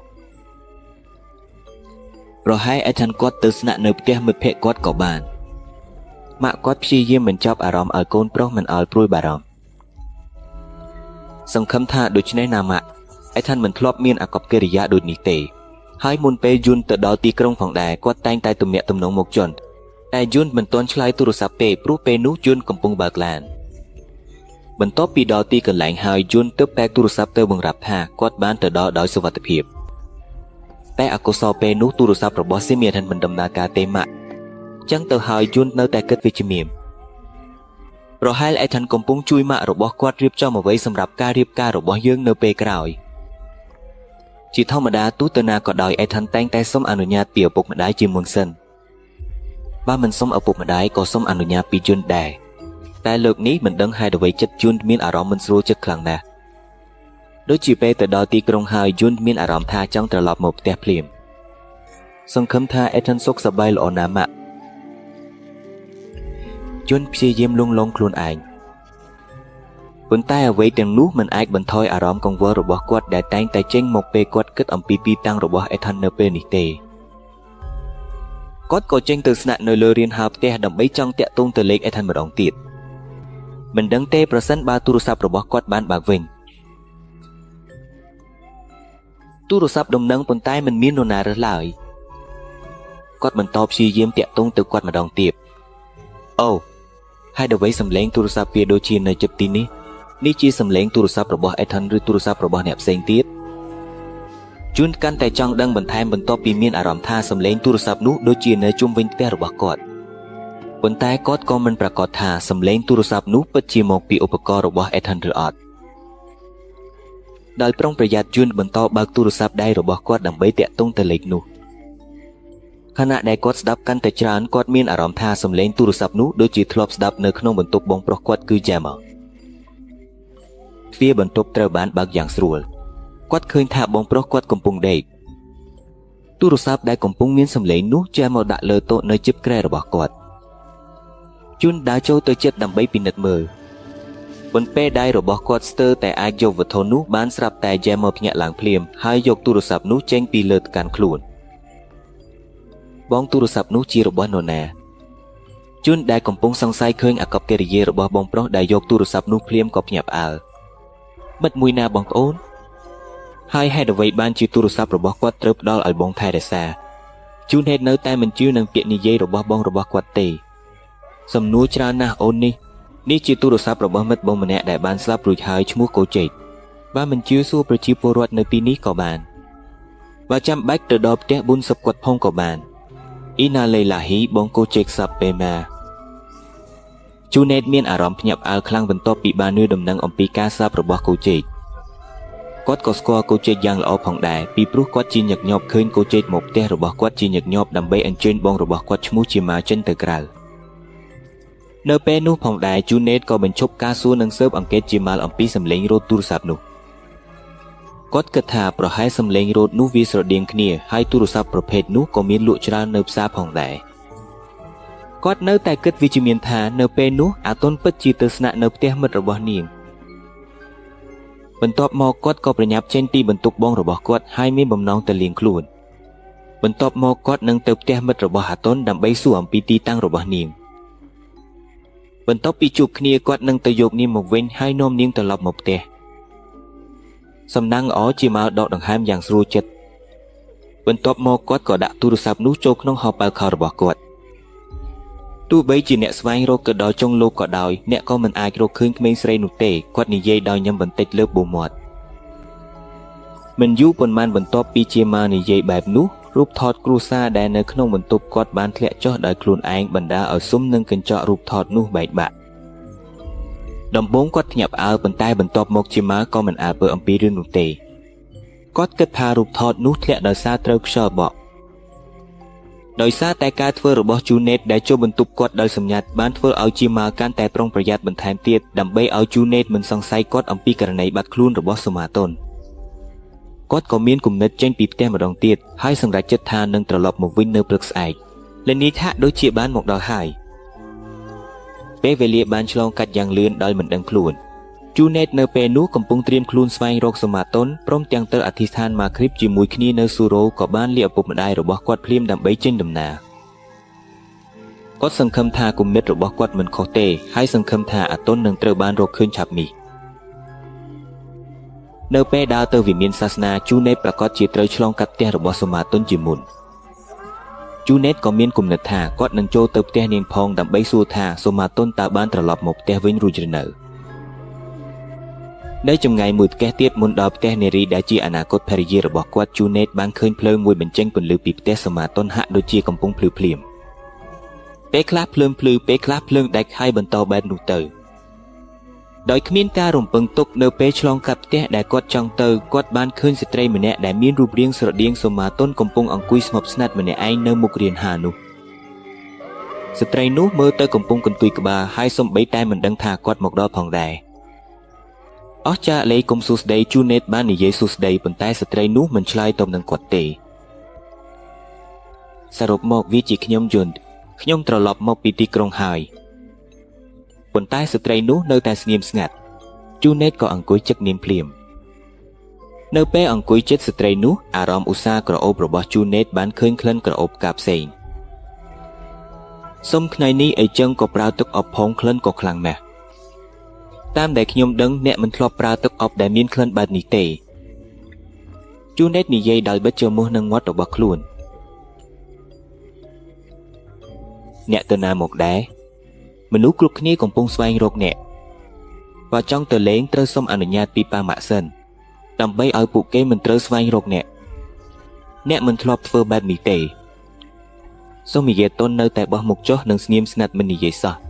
ជូណេតដែលមើលឃើញស្ថានភាពរបស់សូមនិយាយតុនហាក់បារម្ភបានយកដៃរបស់នាងភ្លាមពេលប៉ះដៃនាងមិនដឹងហេតុអ្វីជូណេតមានអារម្មណ៍ថាអារម្មណ៍ត្រជាក់លាតសន្ធឹងលើផ្ទៃដៃទាំងមូលថាមពលនោះដូចជាកំពុងហូរចូលនិងចូលទៅក្នុងរាងកាយរបស់គាត់សូមដៃអ្នកត្រជាក់ខ្លាំងណាស់អ្នកជួយឲ្យបែលើកមីគាត់បានប៉ះតំបន់ចិញ្ចាមរបស់នាងអ្វីទាំងអស់ហាក់ដូចជាត្រជាក់ជាធម្មតាប្រសិនបើមនុស្សម្នាក់កំពុងផ្ដាសាយសីតុណ្ហភាពរាងកាយរបស់គេនឹងក្តៅប៉ុន្តែអ្វីដែលកើតឡើងលើសូមនិយាយតុនវិញទៅវិញចាក់ក្លេចមិនយូរប៉ុន្មានទេទ្វារត្រូវបានបើកចេញពីខាងក្នុងហើយភ្លើងដែលធ្លាប់បិទបើកក៏បានភ្លឺចែងចាំងឡើងវិញស្ថានភាពក៏ត្រឡប់ទៅធម្មតាវិញអូមានអ្នកជូណេតផងដែរមើលទៅអ្នកបើកទ្វារនោះគឺម្ដាយរបស់អាតុនជូណេតក៏ដើរចូលទៅជិបនាងហើយចាប់ដៃនាង បាត់ចាស់ម៉ែដើមទាំងមុនខ្ញុំមានគំនិតថាចង់ទៅសួរអាល់អុយសិនដើម្បីអធិស្ឋានហើយក៏ចង់ឈាបមកទីនេះដែរដើម្បីសួរថាសូមនិយាយទុនត្រឡប់មកផ្ទះរួចឬនៅប៉ុន្តែពេលមកដល់ទីនេះគាត់វិញបានចេញមកទទួលខ្ញុំរួចហើយស្រាប់តែអង្គុយស្ទើរតែគ្មាននរណានៅតំបន់នោះម្នាក់ឯងខ្ញុំសួរទៅក៏មិនឆ្លើយសោះជូណេតនិយាយដោយញឹមហើយក៏ក្រឹតក្បាលផងម្ដាយសូមនិយាយទុនក៏បង្វើមើលទៅកៅអីខាងក្រោយជូណេតហើយក៏បង្ហាញមុខសង្ស័យនោះជានរណានៅទីនោះគ្មាននរណាទេសូមនិយាយទុនក៏មិនទាន់ត្រឡប់មកពីម្សិលមិញដែរភ្លាមបន្ទាប់ពីបាននៅអ្វីនោះជូណេតក៏បង្វើមុខរបស់ខ្លួនហើយមើលទៅក្រោយហើយពិតប្រាកដណាស់កៅអីនោះគឺទេគ្មាននរណាម្នាក់នៅទីនោះទេដូច្នេះខ្ញុំទៅនិយាយជាមួយនរណាអូបាទចាស់ម្ដាយទៅនឹងមាននរណាម្នាក់និយាយសួស្ដីតែម្ដាយកំពុងអធិស្ឋាននៅខាងក្នុងចូលមកក្នុងផ្ទះសិនទៅកូនជូណេតបន្ទាប់មកម្ដាយរបស់សូមយាតុនបានបញ្ជាឲ្យជូណេតចូលទៅក្នុងផ្ទះអូតែម្ដាយសូមអរគុណខ្ញុំសូមលះហើយខ្ញុំចង់ទៅសូរ៉ាបន្តិចបន្ទាប់មកខ្ញុំនឹងចេញទៅស្វែងរកសូមយាតុនបន្ទាប់មកគាត់បានចាប់ដៃសួស្ដីស្ត្រីវ័យកណ្ដាលនោះហើយដើរចេញទៅភ្លាមការប្រព្រឹត្តរបស់ជូណេតធ្វើឲ្យម្ដាយសូមយាតុនកាន់តែច្របូកច្របល់មានអ្វីកើតឡើងជាមួយកូនជូណេតដែរសង្ឃឹមថាជូណេតនឹងអាចនាំសូមយាតុនត្រឡប់មកផ្ទះឲ្យបានឆាប់អោយកូនបើចង់ទៅលេងផ្ទះមិត្តភ័ក្តិត្រូវសូមអនុញ្ញាតសិនធម្មតាកូនមិនធ្វើបែបនោះទេនាងមានអារម្មណ៍ក្តីបារម្ភហើយសង្ឃឹមថាជូណេតនឹងអាចនាំកូនស្រីរបស់នាងត្រឡប់មកផ្ទះវិញចំណែកជូណេតគាត់ក៏មិនដឹងថាតើនរណាជាអ្នកដែលគាត់បានជួបកន្លងមកនោះទេមើលទៅពិតជាស្រដៀងនឹងសូមយាតុនមែនទែនឬមើលខុសទៅទេតែអ្វីទាំងអស់មើលទៅពិតប្រាកដណាស់យ៉ាព្រះអង្គចាស់តើផ្លូវណាដែលព្រះអង្គចង់បង្ហាញដល់ព្រឹត្តរបស់ព្រះអង្គនេះសូមឲ្យសូមយាតុននៅក្រោមការពាររបស់ព្រះអង្គជានិច្ចយ៉ាអាឡោះនៅក្នុងបេះដូងរបស់ជូណេតគាត់បានអធិស្ឋានសូមឲ្យព្រះអាឡោះជួយការពារសូមយាតុនជានិច្ចទូនាងស្ថិតនៅទីណាក៏ដោយពេលដល់មុខស៊ូរ៉ូជូណេតបានឃើញមនុស្សនៅទីនោះកំពុងបំបែកគ្នាចេញហើយនិងកំពុងត្រៀមត្រឡប់ទៅផ្ទះគាត់ដឹងថាពេលនេះខ្លួនឯងយឺតខ្លាំងណាស់ទោះបីជាមិនទាន់អស់ពេលសម្រាប់អធិដ្ឋានជាមួយអ្នកឧទ្ទេសក៏ដោយមិនអីទេនៅមានពេលបន្តិចទៀតល្អជាងគេខ្ញុំគួរតែប្រញាប់ទៅសិនដើម្បីឆ្លើយតបនឹងការអំពាវនាវរបស់ព្រះអាឡោះដូច្នេះខ្ញុំអាចទទួលបានការណែនាំអំពីសូមយាតុនគាត់ក៏ប្រញាប់ដើរចូលទៅក្នុងស៊ូរ៉ូហើយទៅយកអាប់លូយប់ក៏កន្លងទៅយ៉ាងលឿនជាម៉ៅក៏ដើរទៅមកគ្មានទីដៅនិងគោលបំណងច្បាស់លាស់បន្ទាប់មកគាត់គិតថានឹងទៅផ្ទះអាគូហើអាគូឲ្យលេងកាតនិងផឹកទឹកជាមួយគ្នាផ្ទះគាត់ស្ទះណាស់មានអ្វីកើតឡើងដែរជាម៉ៅមើលទៅស្រួលចិត្តពេលឃើញផ្ទះអាគូពោពេញដោយប្រជាជនជាច្រើនដោយសារចង់ដឹងជែម៉ូក៏ដើរចូលទៅជិតសូមលើកខ្លួនចេញផងសូមបើកផ្លូវបន្តិចគាត់និយាយទៅកាន់អ្នកដែលកំពុងកកកនៅមុខរានហាផ្ទះទ្វារផ្ទះកំពុងបើកទូលាយបន្ទាប់មកអាគូមុខរបស់ជាម៉ៅមើលទៅភ្ញាក់ផ្អើលខ្លាំងបំផុតបន្ទាប់ពីឃើញនរណាម្នាក់កំពុងឈួរខ្លួននៅលើដំបូលបន្ទប់ទទួលភ្ញៀវគាត់ឃើញឪពុកនិងម្ដាយរបស់អាគូកំពុងយំយ៉ាងសន្ធឹកសន្ធាប់បន្ទាប់ពីដឹងថាកូនប្រុសរបស់ពួកគេត្រូវសង្ស័យថាបានបញ្ចប់ជីវិតខ្លួនឯងបងប្រុសរបស់ជូណេតក៏រត់ចូលទៅជិតពួកគេភ្លាមដើម្បីសួរព័ត៌មានលម្អិតបន្ថែមអំពីហេតុការណ៍ដែលកើតឡើងលើមិត្តរួមក្រុមរបស់គាត់កូនជាម៉ៅពេលជាម៉ៅមកដល់ម្ដាយរបស់អាគូបានអោបគាត់យ៉ាងតឹងរឹងស្ត្រីនោះបានចាត់ទុកជាម៉ៅដូចជាកូនប្រុសរបស់ខ្លួនផ្ទាល់ទោះបីជាម៉ៅក៏ដោយគាត់ក៏ជាញឹកញាប់មកស្នាក់នៅផ្ទះរបស់គាត់ផងដែរម្ដាយអាគូមាត់មិនអាចនិយាយបានសំបីតែក្តីទៀតអ្នកទាំងអស់គ្នានៅតែផ្ដោតមើលសពអាគូដែលនៅតែព្យួរមិនមាននរណាចង់ដោះចុះទេពួកយើងមិនដឹងថារឿងទាំងនេះកើតឡើងដូចម្តេចទេឪពុកនិងម្ដាយគ្រាន់តែចេញទៅស្រុកស្រាប់តែត្រឡប់មកវិញបានឃើញអាគូស្ថិតក្នុងស្ថានភាពបែបនេះ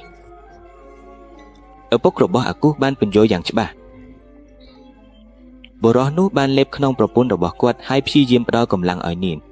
ប៉ុន្តែនៅក្នុងចិត្តគាត់ផ្ទាល់ក៏មានអារម្មណ៍ស្លាប់ស្រង់យ៉ាងខ្លាំងផងដែរព្រោះបានបាត់បង់កូនប្រុសតែមួយគត់របស់គាត់ជាម៉ៅបានរត់ចេញក្រៅភ្លាមដូចជាកំពុងស្វែងរកអ្វីមួយហើយជាម៉ៅចង់ទៅណាប៉ុន្តែស្រាប់តែដៃរបស់គាត់ត្រូវបានទាញដោយម្ដាយអាគូចង់យកជណ្ដើរមកដើម្បីដោះសពអាគូចុះភ្នែករបស់ជាម៉ៅក្រហម អារម្មណ៍កង្វល់មួយបានបង្ហាញច្បាស់ថាកំពុងរំខានគាត់កុំទៅទេកូនល្អជាងនេះយើងរងចាំប៉ូលីសមកសិនឪពុកបានទំនាក់ទំនងទៅពួកគេរួចហើយបុរសដែលគេគិតថាជាឪពុករបស់អាគុះនោះបាននិយាយទៅគាត់ជាម៉ោស្ទ័រតែមិនអាចនិយាយអ្វីបានទៀតឥឡូវនេះរាងកាយរបស់គាត់ក៏ជាប់ស្ងៀមរងចាំអាជ្ញាធរមកដល់ទីនេះគាត់បានគិតឡើងវិញអំពីករណីស្លាប់ដែលកើតឡើងលើកូជែកមុននេះហើយឥឡូវនេះមិត្តរបស់អាគុះក៏បានស្លាប់ដែរ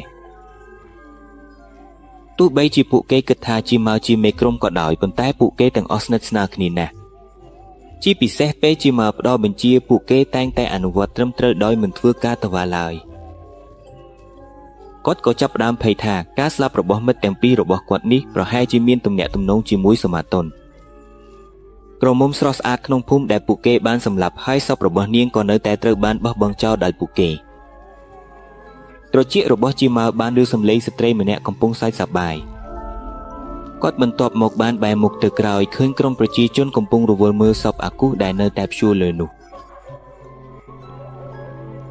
ពេលនោះចាម៉ៅមិនបានឃើញនរណាម្នាក់នៅក្នុងពួកគេដែលកំពុងសើចរំភើបដូចមុននោះទេ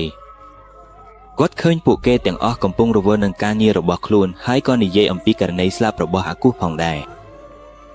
នរណាដែលសើចមុននេះតើទៅជាខ្ញុំបាននៅខុសឬឥឡូវនេះដល់វេនរបស់អ្នកហើយចាម៉ៅលើកពីចាម៉ៅបានឮសំឡេងស្ត្រីម្នាក់ម្ដងទៀតសំឡេងនោះគួរឲ្យខ្លាចណាស់ដល់ថ្នាក់ឆ្លងកាត់ត្រចៀករបស់គាត់បង្វើខ្លួនមកម្ដងទៀតប៉ុន្តែខាងក្រោយគាត់គ្មាននរណាម្នាក់នៅពីនោះទេលើកលែងតែប្រជាជនភូមិដែលនៅតែរវល់នឹងការងាររបស់ខ្លួនចម្ងាយរវាងគាត់និងប្រជាជនក៏មិនជិតស្និទ្ធដែរទោះជាយ៉ាងណាសំឡេងនោះចាម៉ៅមានអារម្មណ៍ថាគាត់មិនចម្លែកទេបន្ទាប់ពីបានឬលើកនេះរាងកាយរបស់គាត់ចាប់ផ្ដើមធ្វើចលនាចាម៉ៅសម្រេចចិត្តចាក់ចេញពីកន្លែងនោះហើយត្រឡប់ទៅផ្ទះវិញតើកូនចាម៉ៅមានអីទៅនឹងម៉ែឪពុករបស់អាគុះបាននិយាយដោយស្រួលចិត្តបន្តិចបន្ទាប់ពីឃើញចាម៉ៅចេញទៅភ្លាមមិនដឹងទេប៉ាប្រហែលជាគាត់ក៏មានអារម្មណ៍សោកស្ដាយដូចយើងដែរយប់នោះជូណេតមើលទៅមានអារម្មណ៍មិនសុខស្រួលខ្លាំងណាស់គាត់បានទៅដល់ផ្ទះមិត្តរបស់សូមេអាតុនមួយចំនួនរួចហើយប៉ុន្តែពួកគេបានឆ្លើយថាសូមេអាតុនមិនដែលមកទីនេះឡើយគាត់បាននឹកឃើញអំពីស្ត្រីម្នាក់ដែលគាត់បានជួបនៅផ្ទះសូមេអាតុនកន្លងមកគាត់ភ័យថាអ្វីមួយអាក្រក់អាចកើតឡើងលើនាងប្អូនទៅណានៅជូណេតស្ទើរតែបោះបង់ចោលក្នុងការស្វែងរកមនុស្សដែលនឹងក្លាយជារយារបស់គាត់មិនដឹងថាគួរនិយាយអ្វីទៅឪពុកម្ដាយរបស់អាតុនទេព្រោះយប់នេះគាត់បានបរាជ័យក្នុងការនាំកូនស្រីរបស់ពួកគេត្រឡប់មកផ្ទះវិញនៅចំកណ្ដាលអារម្មណ៍មិនសុខស្រួលនោះជូណេតបានឃើញបងប្រុសរបស់គាត់កំពុងឆ្លងផ្លូវដោយចៃដន្យបងចាម៉ាគាត់ស្រែកយ៉ាងខ្លាំងប៉ុន្តែហាក់ដូចជាចាម៉ៅមិនអើពើនឹងគាត់ទេទោះបីសំឡេងគាត់ប៉ុណ្ណាបានចាម៉ៅនៅតែបន្តដើរទៅមុខដោយមិនបង្វិលមកមើលគាត់ជូណេតក្រិតក្បាលរបស់គាត់ហើយបន្ទាប់មកគាត់បានដើរតាមបងប្រុសរបស់គាត់ពីក្រោយយ៉ាងស្ងៀមស្ងាត់បន្ទាប់ពី2-3នាទីនេះជាផ្លូវទៅផ្ទះតែចម្លែកណាស់ម៉ោងនេះគាត់ត្រឡប់មកវិញរួចហើយជូណេតមានអារម្មណ៍ភ្ញាក់ផ្អើលព្រោះឃើញបងប្រុសរបស់គាត់ត្រឡប់មកមុនពេលធម្មតាជូណេតសម្រេចចិត្តសម្រាកបន្តិចនៅលើសេរ៉ាំងផ្ទះបន្ទាប់មកគាត់យកទូរស័ព្ទហើយព្យាយាមទំនាក់ទំនងទៅកាន់លេខទំនាក់ទំនងរបស់អាតុនទូរស័ព្ទរបស់គាត់ចាប់ផ្ដើមរោទហើយស្នាមញញឹមរបស់ជូណេតក៏ត្រឡប់មកវិញគាត់មានអារម្មណ៍ថានៅមានសង្ឃឹមនៅចន្លោះអារម្មណ៍ក្តីព្រួយនោះតែសូមប្អូនយកឡើងប៉ុន្តែគាត់ក៏កំពុងព្រួយបារម្ភផងដែរថាហេតុអ្វីសូមេអាតុនមិនទទួលការហៅរបស់គាត់សោះចាម៉ៅដើរចូលបន្ទប់ទឹកហើយទុកទូរស័ព្ទដៃរបស់សូមេអាតុននៅលើតុដូច្នេះគាត់មិនដឹងថានៅពេលនោះជូណេតកំពុងតែហៅទៅកាន់លេខនោះទេបន្តិចក្រោយបន្ទាប់ពីរងចាំការឆ្លើយតបពីលេខសូមេអាតុនយូរមកហើយចុងក្រោយគាត់ក៏បានឮសំឡេងពីទូរស័ព្ទនោះអាឡូប្អូនអ្នកស្ថិតមេណាចិត្តរីករាយយ៉ាងខ្លាំងរបស់ជូណេតនៅពេលទូរស័ព្ទនោះត្រូវបានទទួលប៉ុន្តែពេលនោះគាត់វិញបានឮសំឡេងស្ត្រីម្នាក់កំពុងស្រែកដូចជាកំពុងជិះចាប់សុំជំនួយប៉ុន្តែមិនមាននរណាអាចជួយនាងបានទេប៉ុន្តែគាត់ក៏បានឮសំឡេងបុរសមួយចំនួនផងដែរប៉ុន្តែសំឡេងនោះមិនច្បាស់ទេមានតែសំឡេងយំជឿចាប់របស់ស្ត្រីនោះប៉ុណ្ណោះដែលគាត់អាចដឹងប្អូនអ្នកស្ថិតមេណាប្អូនមានអីអញ្ចឹងភ្លាមនេះជូណេតក៏កើតការព្រួយបារម្ភហើយទើបថាសំឡេងនោះគឺជាសំឡេងស្រីរបស់សូមហាតុន ហើយទូរស័ព្ទត្រូវបានផ្អាកភ្លាមនេះជូណេតក៏ខ្លាចជាភ្ញាក់ផ្អើលឥឡូវគាត់មានបំណងចេញទៅក្រៅម្ដងទៀតលើកនេះគាត់យកម៉ូតូដែលជាមធ្យោបាយប្រើប្រាស់ជាទៀងទាត់របស់ចាម៉ាប៉ុន្តែលេអ្នកចង់ទៅណាយប់ហើយមីភ្លាមនេះឪពុកគាត់ក៏ចេញមកហើយរារាំងគាត់ទៅរកសុមេអាតុនប៉ារងចាំបន្តិចស្អែកទៅតែយប់ហើយអ្នកក៏មិនទាន់សម្រាកសម្រានសោះពីម្សិលមិញស្អែកនៅមានពេលស្វែងរកភរិយាដែលអ្នកនឹងរៀបការនោះទៀតស្មប់ស្ងាត់ទៅប្រហែលជាពេលក្រោយឬព្រឹកស្អែកនាងក៏ត្រឡប់មកផ្ទះវិញដែរជូណេតក៏បញ្ឈប់ជំហានរបស់គាត់មិនអាចប្រឆាំងនឹងពាក្យនៃឪពុកម្ដាយបានទេប៉ុន្តែគ្មានអ្វីអាចបដិសេធអារម្មណ៍ក្នុងចិត្តគាត់បានសំឡេងស្រែករបស់ស្ត្រីក្នុងទូរស័ព្ទមុននេះបានធ្វើឲ្យចិត្តគាត់កាន់តែភ័យស្លន់ស្លោបន្តិចក្រោយមកពួកគេក៏បានឮដំណឹងស្លាប់ដែលប្រជាជនប្រកាសតាមម៉ាស៊ីនបំពង់សូរដំណឹងនោះបានធ្វើឲ្យជូណេតភ្ញាក់ផ្អើលខ្លាំងណាស់ឪពុកនិងកូនប្រុសនោះក៏ឈរឡើងពីកៅអីភ្លាមប៉ាមិនមែននាងជាមិត្តរបស់បងចាំមកទេបាទនេះប៉ាក៏ដឹងដែរព្រឹកមិញក៏មានមិត្តរបស់ចាម៉ាម្នាក់ស្លាប់ហើយយប់នេះក៏មានមិត្តម្នាក់ទៀតស្លាប់មានអ្វីកើតឡើងជាក់ស្ដែងដែរឪពុករបស់គាត់មកក្បាលហេតុអ្វីមនុស្សដែលត្រូវបានអំពាវនាវដោយព្រះគុណទាំងអស់គ្នាជាមិត្តរបស់ចាម៉ាទាំងអស់ប៉ាតើមិនមែនទេបងចាម៉ាមានពាក់ព័ន្ធអ្វីមួយជាមួយការស្លាប់របស់ពួកគេបន្ទាប់មកពួកគេទាំងពីរបានចូលទៅក្នុងផ្ទះភ្លាមដើម្បីសួរចាម៉ាពួកគេឃើញចាម៉ាល់អង្គុយស្ទាក់ស្ទើរនៅលើក្បែរនៅមុខគាត់មានបាយនិងម្ហូបជាច្រើនរួចហើយប៉ុន្តែចាម៉ាល់មិនមានចិត្តណាចង់ប៉ះពាល់សោះទេចាម៉ាល់ពេលបានឮសំឡេងខ្លាំងពីឪពុករបស់គាត់ចាម៉ាល់ភ្ញាក់ផ្អើលភ្លាមគាត់បានយកទូរស័ព្ទរបស់ស៊ូមីយ៉ាតុនដែលដាក់នៅលើតុហើយដាក់ចូលក្នុងហោប៉ៅអាវរបស់គាត់ភ្លាមហេតុអ្វីបានជាអ្នកនៅទីនេះមិនទៅសោកស្ដាយទេឪពុកបានសួរបាទចាស់បន្ទាប់មកចាម៉ាល់បានដើរចេញពីផ្ទះចាម៉ាល់ចាំមុនឪពុករបស់គាត់បានបញ្ឈប់ជំហានរបស់គាត់អ្នកមានពាក់ព័ន្ធអ្វីមួយជាមួយការស្លាប់របស់មិត្តភក្តិរបស់អ្នកទេពាក្យនោះភ្លាមធ្វើឲ្យភ្នែកចាម៉ាល់បើកធំប៉ាមានន័យដូចម្ដេចគាត់ឆ្លើយតបដោយសំឡេងខ្លះដូចជាកំពុងហៅពួកគេពីរនាក់នោះជាមិត្តរបស់ខុនមែនទេរៀងរាល់ថ្ងៃខុនក៏ទៅលេងជាមួយពួកគេដែរចម្លែកណាស់មិនទាន់បានពីថ្ងៃទេមិត្តម្នាក់ទៀតរបស់ខុនក៏ស្លាប់បន្តទៀតឪពុកបានបញ្យល់គាត់មានការព្រួយបារម្ភថាចាម៉ាល់អាចពាក់ព័ន្ធនឹងការស្លាប់របស់ពួកគេក៏ប៉ាគិតថាខុនជាអ្នកសម្លាប់ឬអីប៉ាគ្រាន់តែសួរទេជូណេតមិនពេញចិត្តសោះពេលចាម៉ាល់បោះឪពុករបស់គាត់ចេម៉ាបូមាត់របស់គាត់រួចដើរចេញទៅទុកឲ្យពួកគេទាំងពីរថ្ងៃបន្ទាប់ពីអាគូស្លាប់ចាម៉ាល់មិនអាចរស់នៅដោយស្ងប់ស្ងាត់បានទេគាត់តែងតែត្រូវគេចោទប្រកាន់ដោយរូបភាពខ្មោចស៊ូមីតុនដែលចង់សងសឹកចំពោះអ្វីដែលគាត់ធ្វើជូណេតក៏ដូចគ្នាដែរបុរសនោះស្ទើរតែស្រវឹងស្មារតីព្រោះរកមិនឃើញទីតាំងស៊ូមីតុននៅសល់មិត្តម្នាក់ប៉ុណ្ណោះរបស់ចាម៉ាល់គឺរស់ម៉ាតមិនដឹងថាគាត់នៅរស់ឬទេគាត់ក៏មិនប្រកាសដែរយប់នោះចាម៉ាល់សម្រេចចិត្តទៅសួរសុខទុក្ខគាត់ប្រហែលដំណឹងអំពីការស្លាប់របស់មិត្តទាំងពីររបស់គាត់ក៏បានរំដោះត្រជារស់ម៉ាតដែរគាត់ចង់ប្រកាសថាមិត្តម្នាក់នោះនៅសុខសប្បាយល្អបន្ទាប់ពីបងរបស់គាត់ចេញទៅជូណេតមានបំណងចង់ស៊ើបអង្កេតព្រោះគាត់មានអារម្មណ៍ថាពេលនេះចាម៉ាល់មានអាកប្បកិរិយាខុសប្រក្រតីហើយអ្វីដែលធ្វើឲ្យគាត់ចង់ដឹងបន្ថែមគឺទូរស័ព្ទដៃដែលចាម៉ាល់យកតាមខ្លួនជានិច្ចហើយអះអាងថាជាកម្មសិទ្ធិរបស់កូជេកដែលបានស្លាប់ដូចជាមានអ្វីមួយចម្លែកជាមួយឧបករណ៍ស្ដាងនោះនៅគឺពីកន្លែងរាល់ពេលដែលគាត់ជួបសមាជិកគ្រួសារផ្សេងទៀតចាម៉ាល់តែងតែបំបាំងនិងដាក់ទូរស័ព្ទនោះចូលក្នុងហោប៉ៅយ៉ាងលឿនដូចជាមានអ្វីមួយដែលបងរបស់គាត់កំពុងលាក់ពីគ្រួសារទាំងអស់គោលដៅសំខាន់របស់ជូណេតគឺឧបករណ៍នោះគាត់សង្ឃឹមថាលើកនេះបងរបស់គាត់នឹងភ្លេចយកវាទៅពីចម្ងាយចាម៉ាល់បានឃើញបុរសម្នាក់មានស្នាមសាក់ដែលកំពុងរុញម៉ូតូរបស់គាត់ពីចម្ងាយប្រហែល1ម៉ែត្រនៅពីមុខវាជាផ្លូវដែកដែលរថភ្លើងតែងតែឆ្លងកាត់ផ្លូវនោះមើលទៅមិនមានរបាំងទេវាដូចជារ៉ូម៉ាតើគាត់ចង់ទៅណាចាម៉ាល់គិតថានោះគឺជាមិត្តរបស់គាត់ បុរសនោះបានបញ្ឆិតភ្នែកមើលយានយន្តដែលកំពុងឆ្លងកាត់ក្បែរគាត់អាយបូតើហេតុអ្វីមកនៅទីនេះហើយវាក៏ពិតមែនបុរសនោះគឺជាមិត្តរបស់ចាម៉ាអូនចង់ទៅណារ៉ូមែតឈប់នៅតាមផ្លូវរបស់គាត់ហើយបន្ទាប់មកបានជិះម៉ូតូរបស់គាត់ចង់ទៅគាត់ឆ្លើយយ៉ាងខ្លីភ្នែករបស់គាត់បង្ហាញពីការភ័យខ្លាចទៅណាឥឡូវនេះពួកគេឈរជប់គ្នាជាមួយយានយន្តរបស់ខ្លួនហើយឈប់នៅចំមុខផ្លូវរថភ្លើងដែលគ្មានរបាំងនោះទៅឆ្ងាយណាស់ហើយបាទដឹងហើយប៉ុន្តែទៅណាតើបូសមិនទាន់ដឹងពីដំណឹងស្លាប់របស់កូជែកនិងអាគូទេលដឹង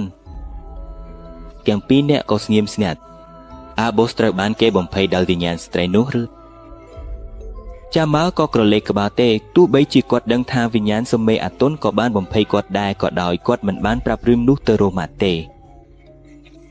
ខ្ញុំត្រូវបានគេបំភ័យបូសពីថ្ងៃហើយខ្ញុំមិនបានដេកខ្ញុំក៏ភ័យស្លាប់ល្ងងដូចពួកគេដែរខ្ញុំមិនចង់ទេបូសខ្ញុំមិនទាន់រួចរាល់ទេប្រសិនបើត្រូវស្លាប់ឥឡូវនេះ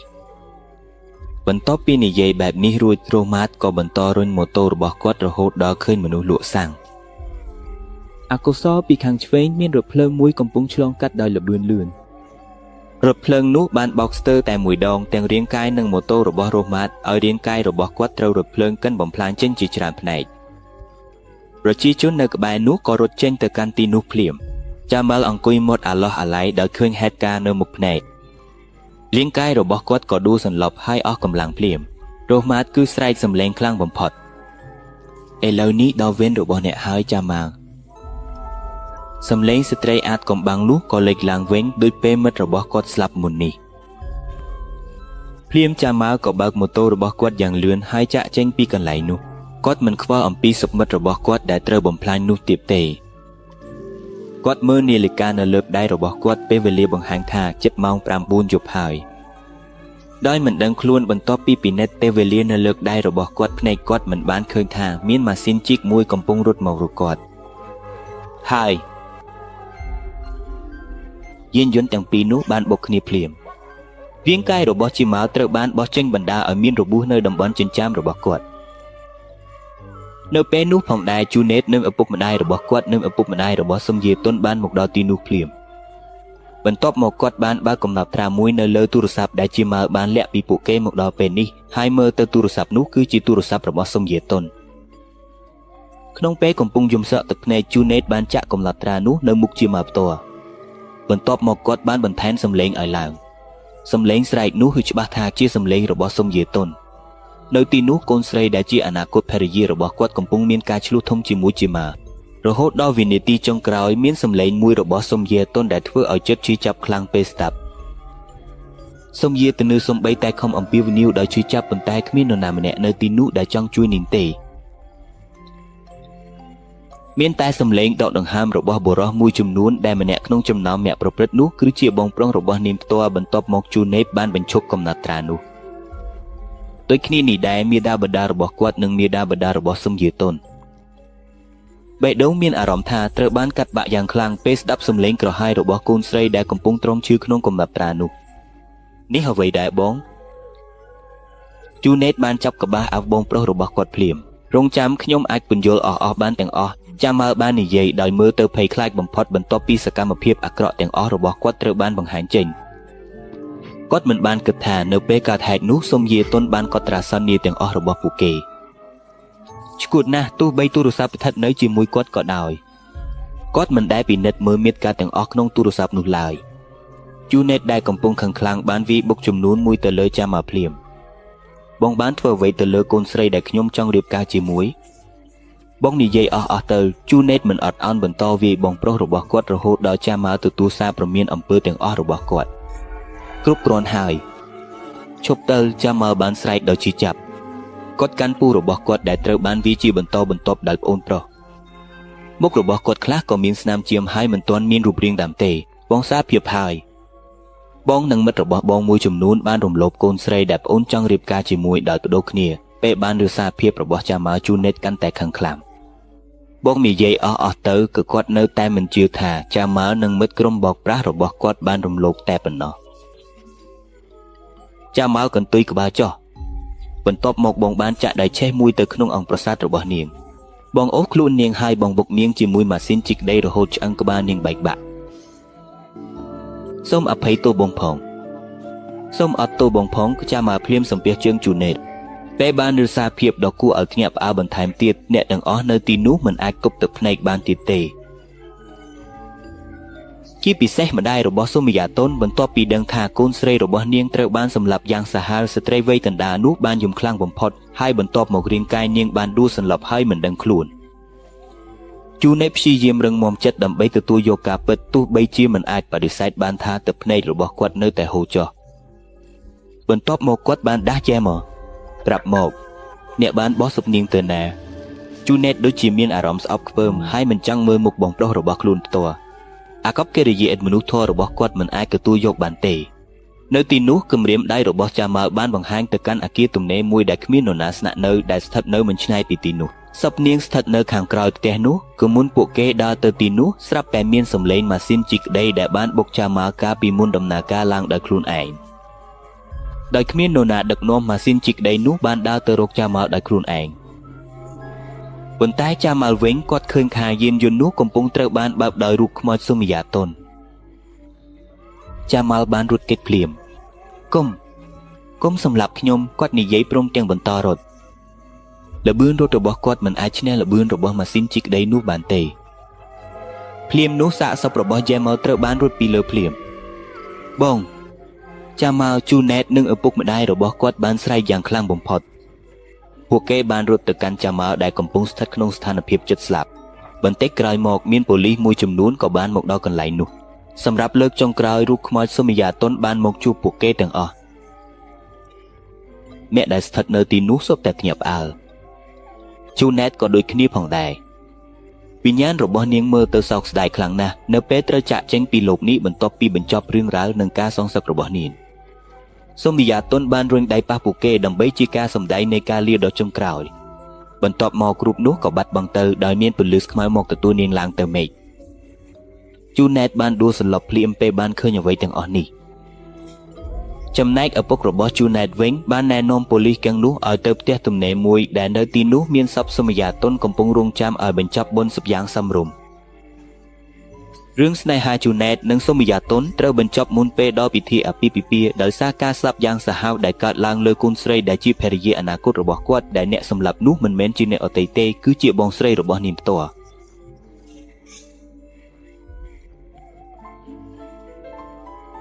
ល្អហើយមិត្តសម្រាប់រឿងនេះសូមបញ្ចប់ត្រឹមនេះតើអ្នកទាំងអស់គ្នាគិតយ៉ាងដូចម្តេចអំពីរឿងនេះសូមសរសេរយោបល់របស់អ្នកនៅក្នុងប្រអប់មិត្តខាងក្រោមសម្រាប់មិត្តដែលទើបចូលរួមថ្មីសូមកុំភ្លេចចុច like comment share ហើយ subscribe channel នេះនិងរងចាំរឿងខ្មោចថ្មីបន្តទៀត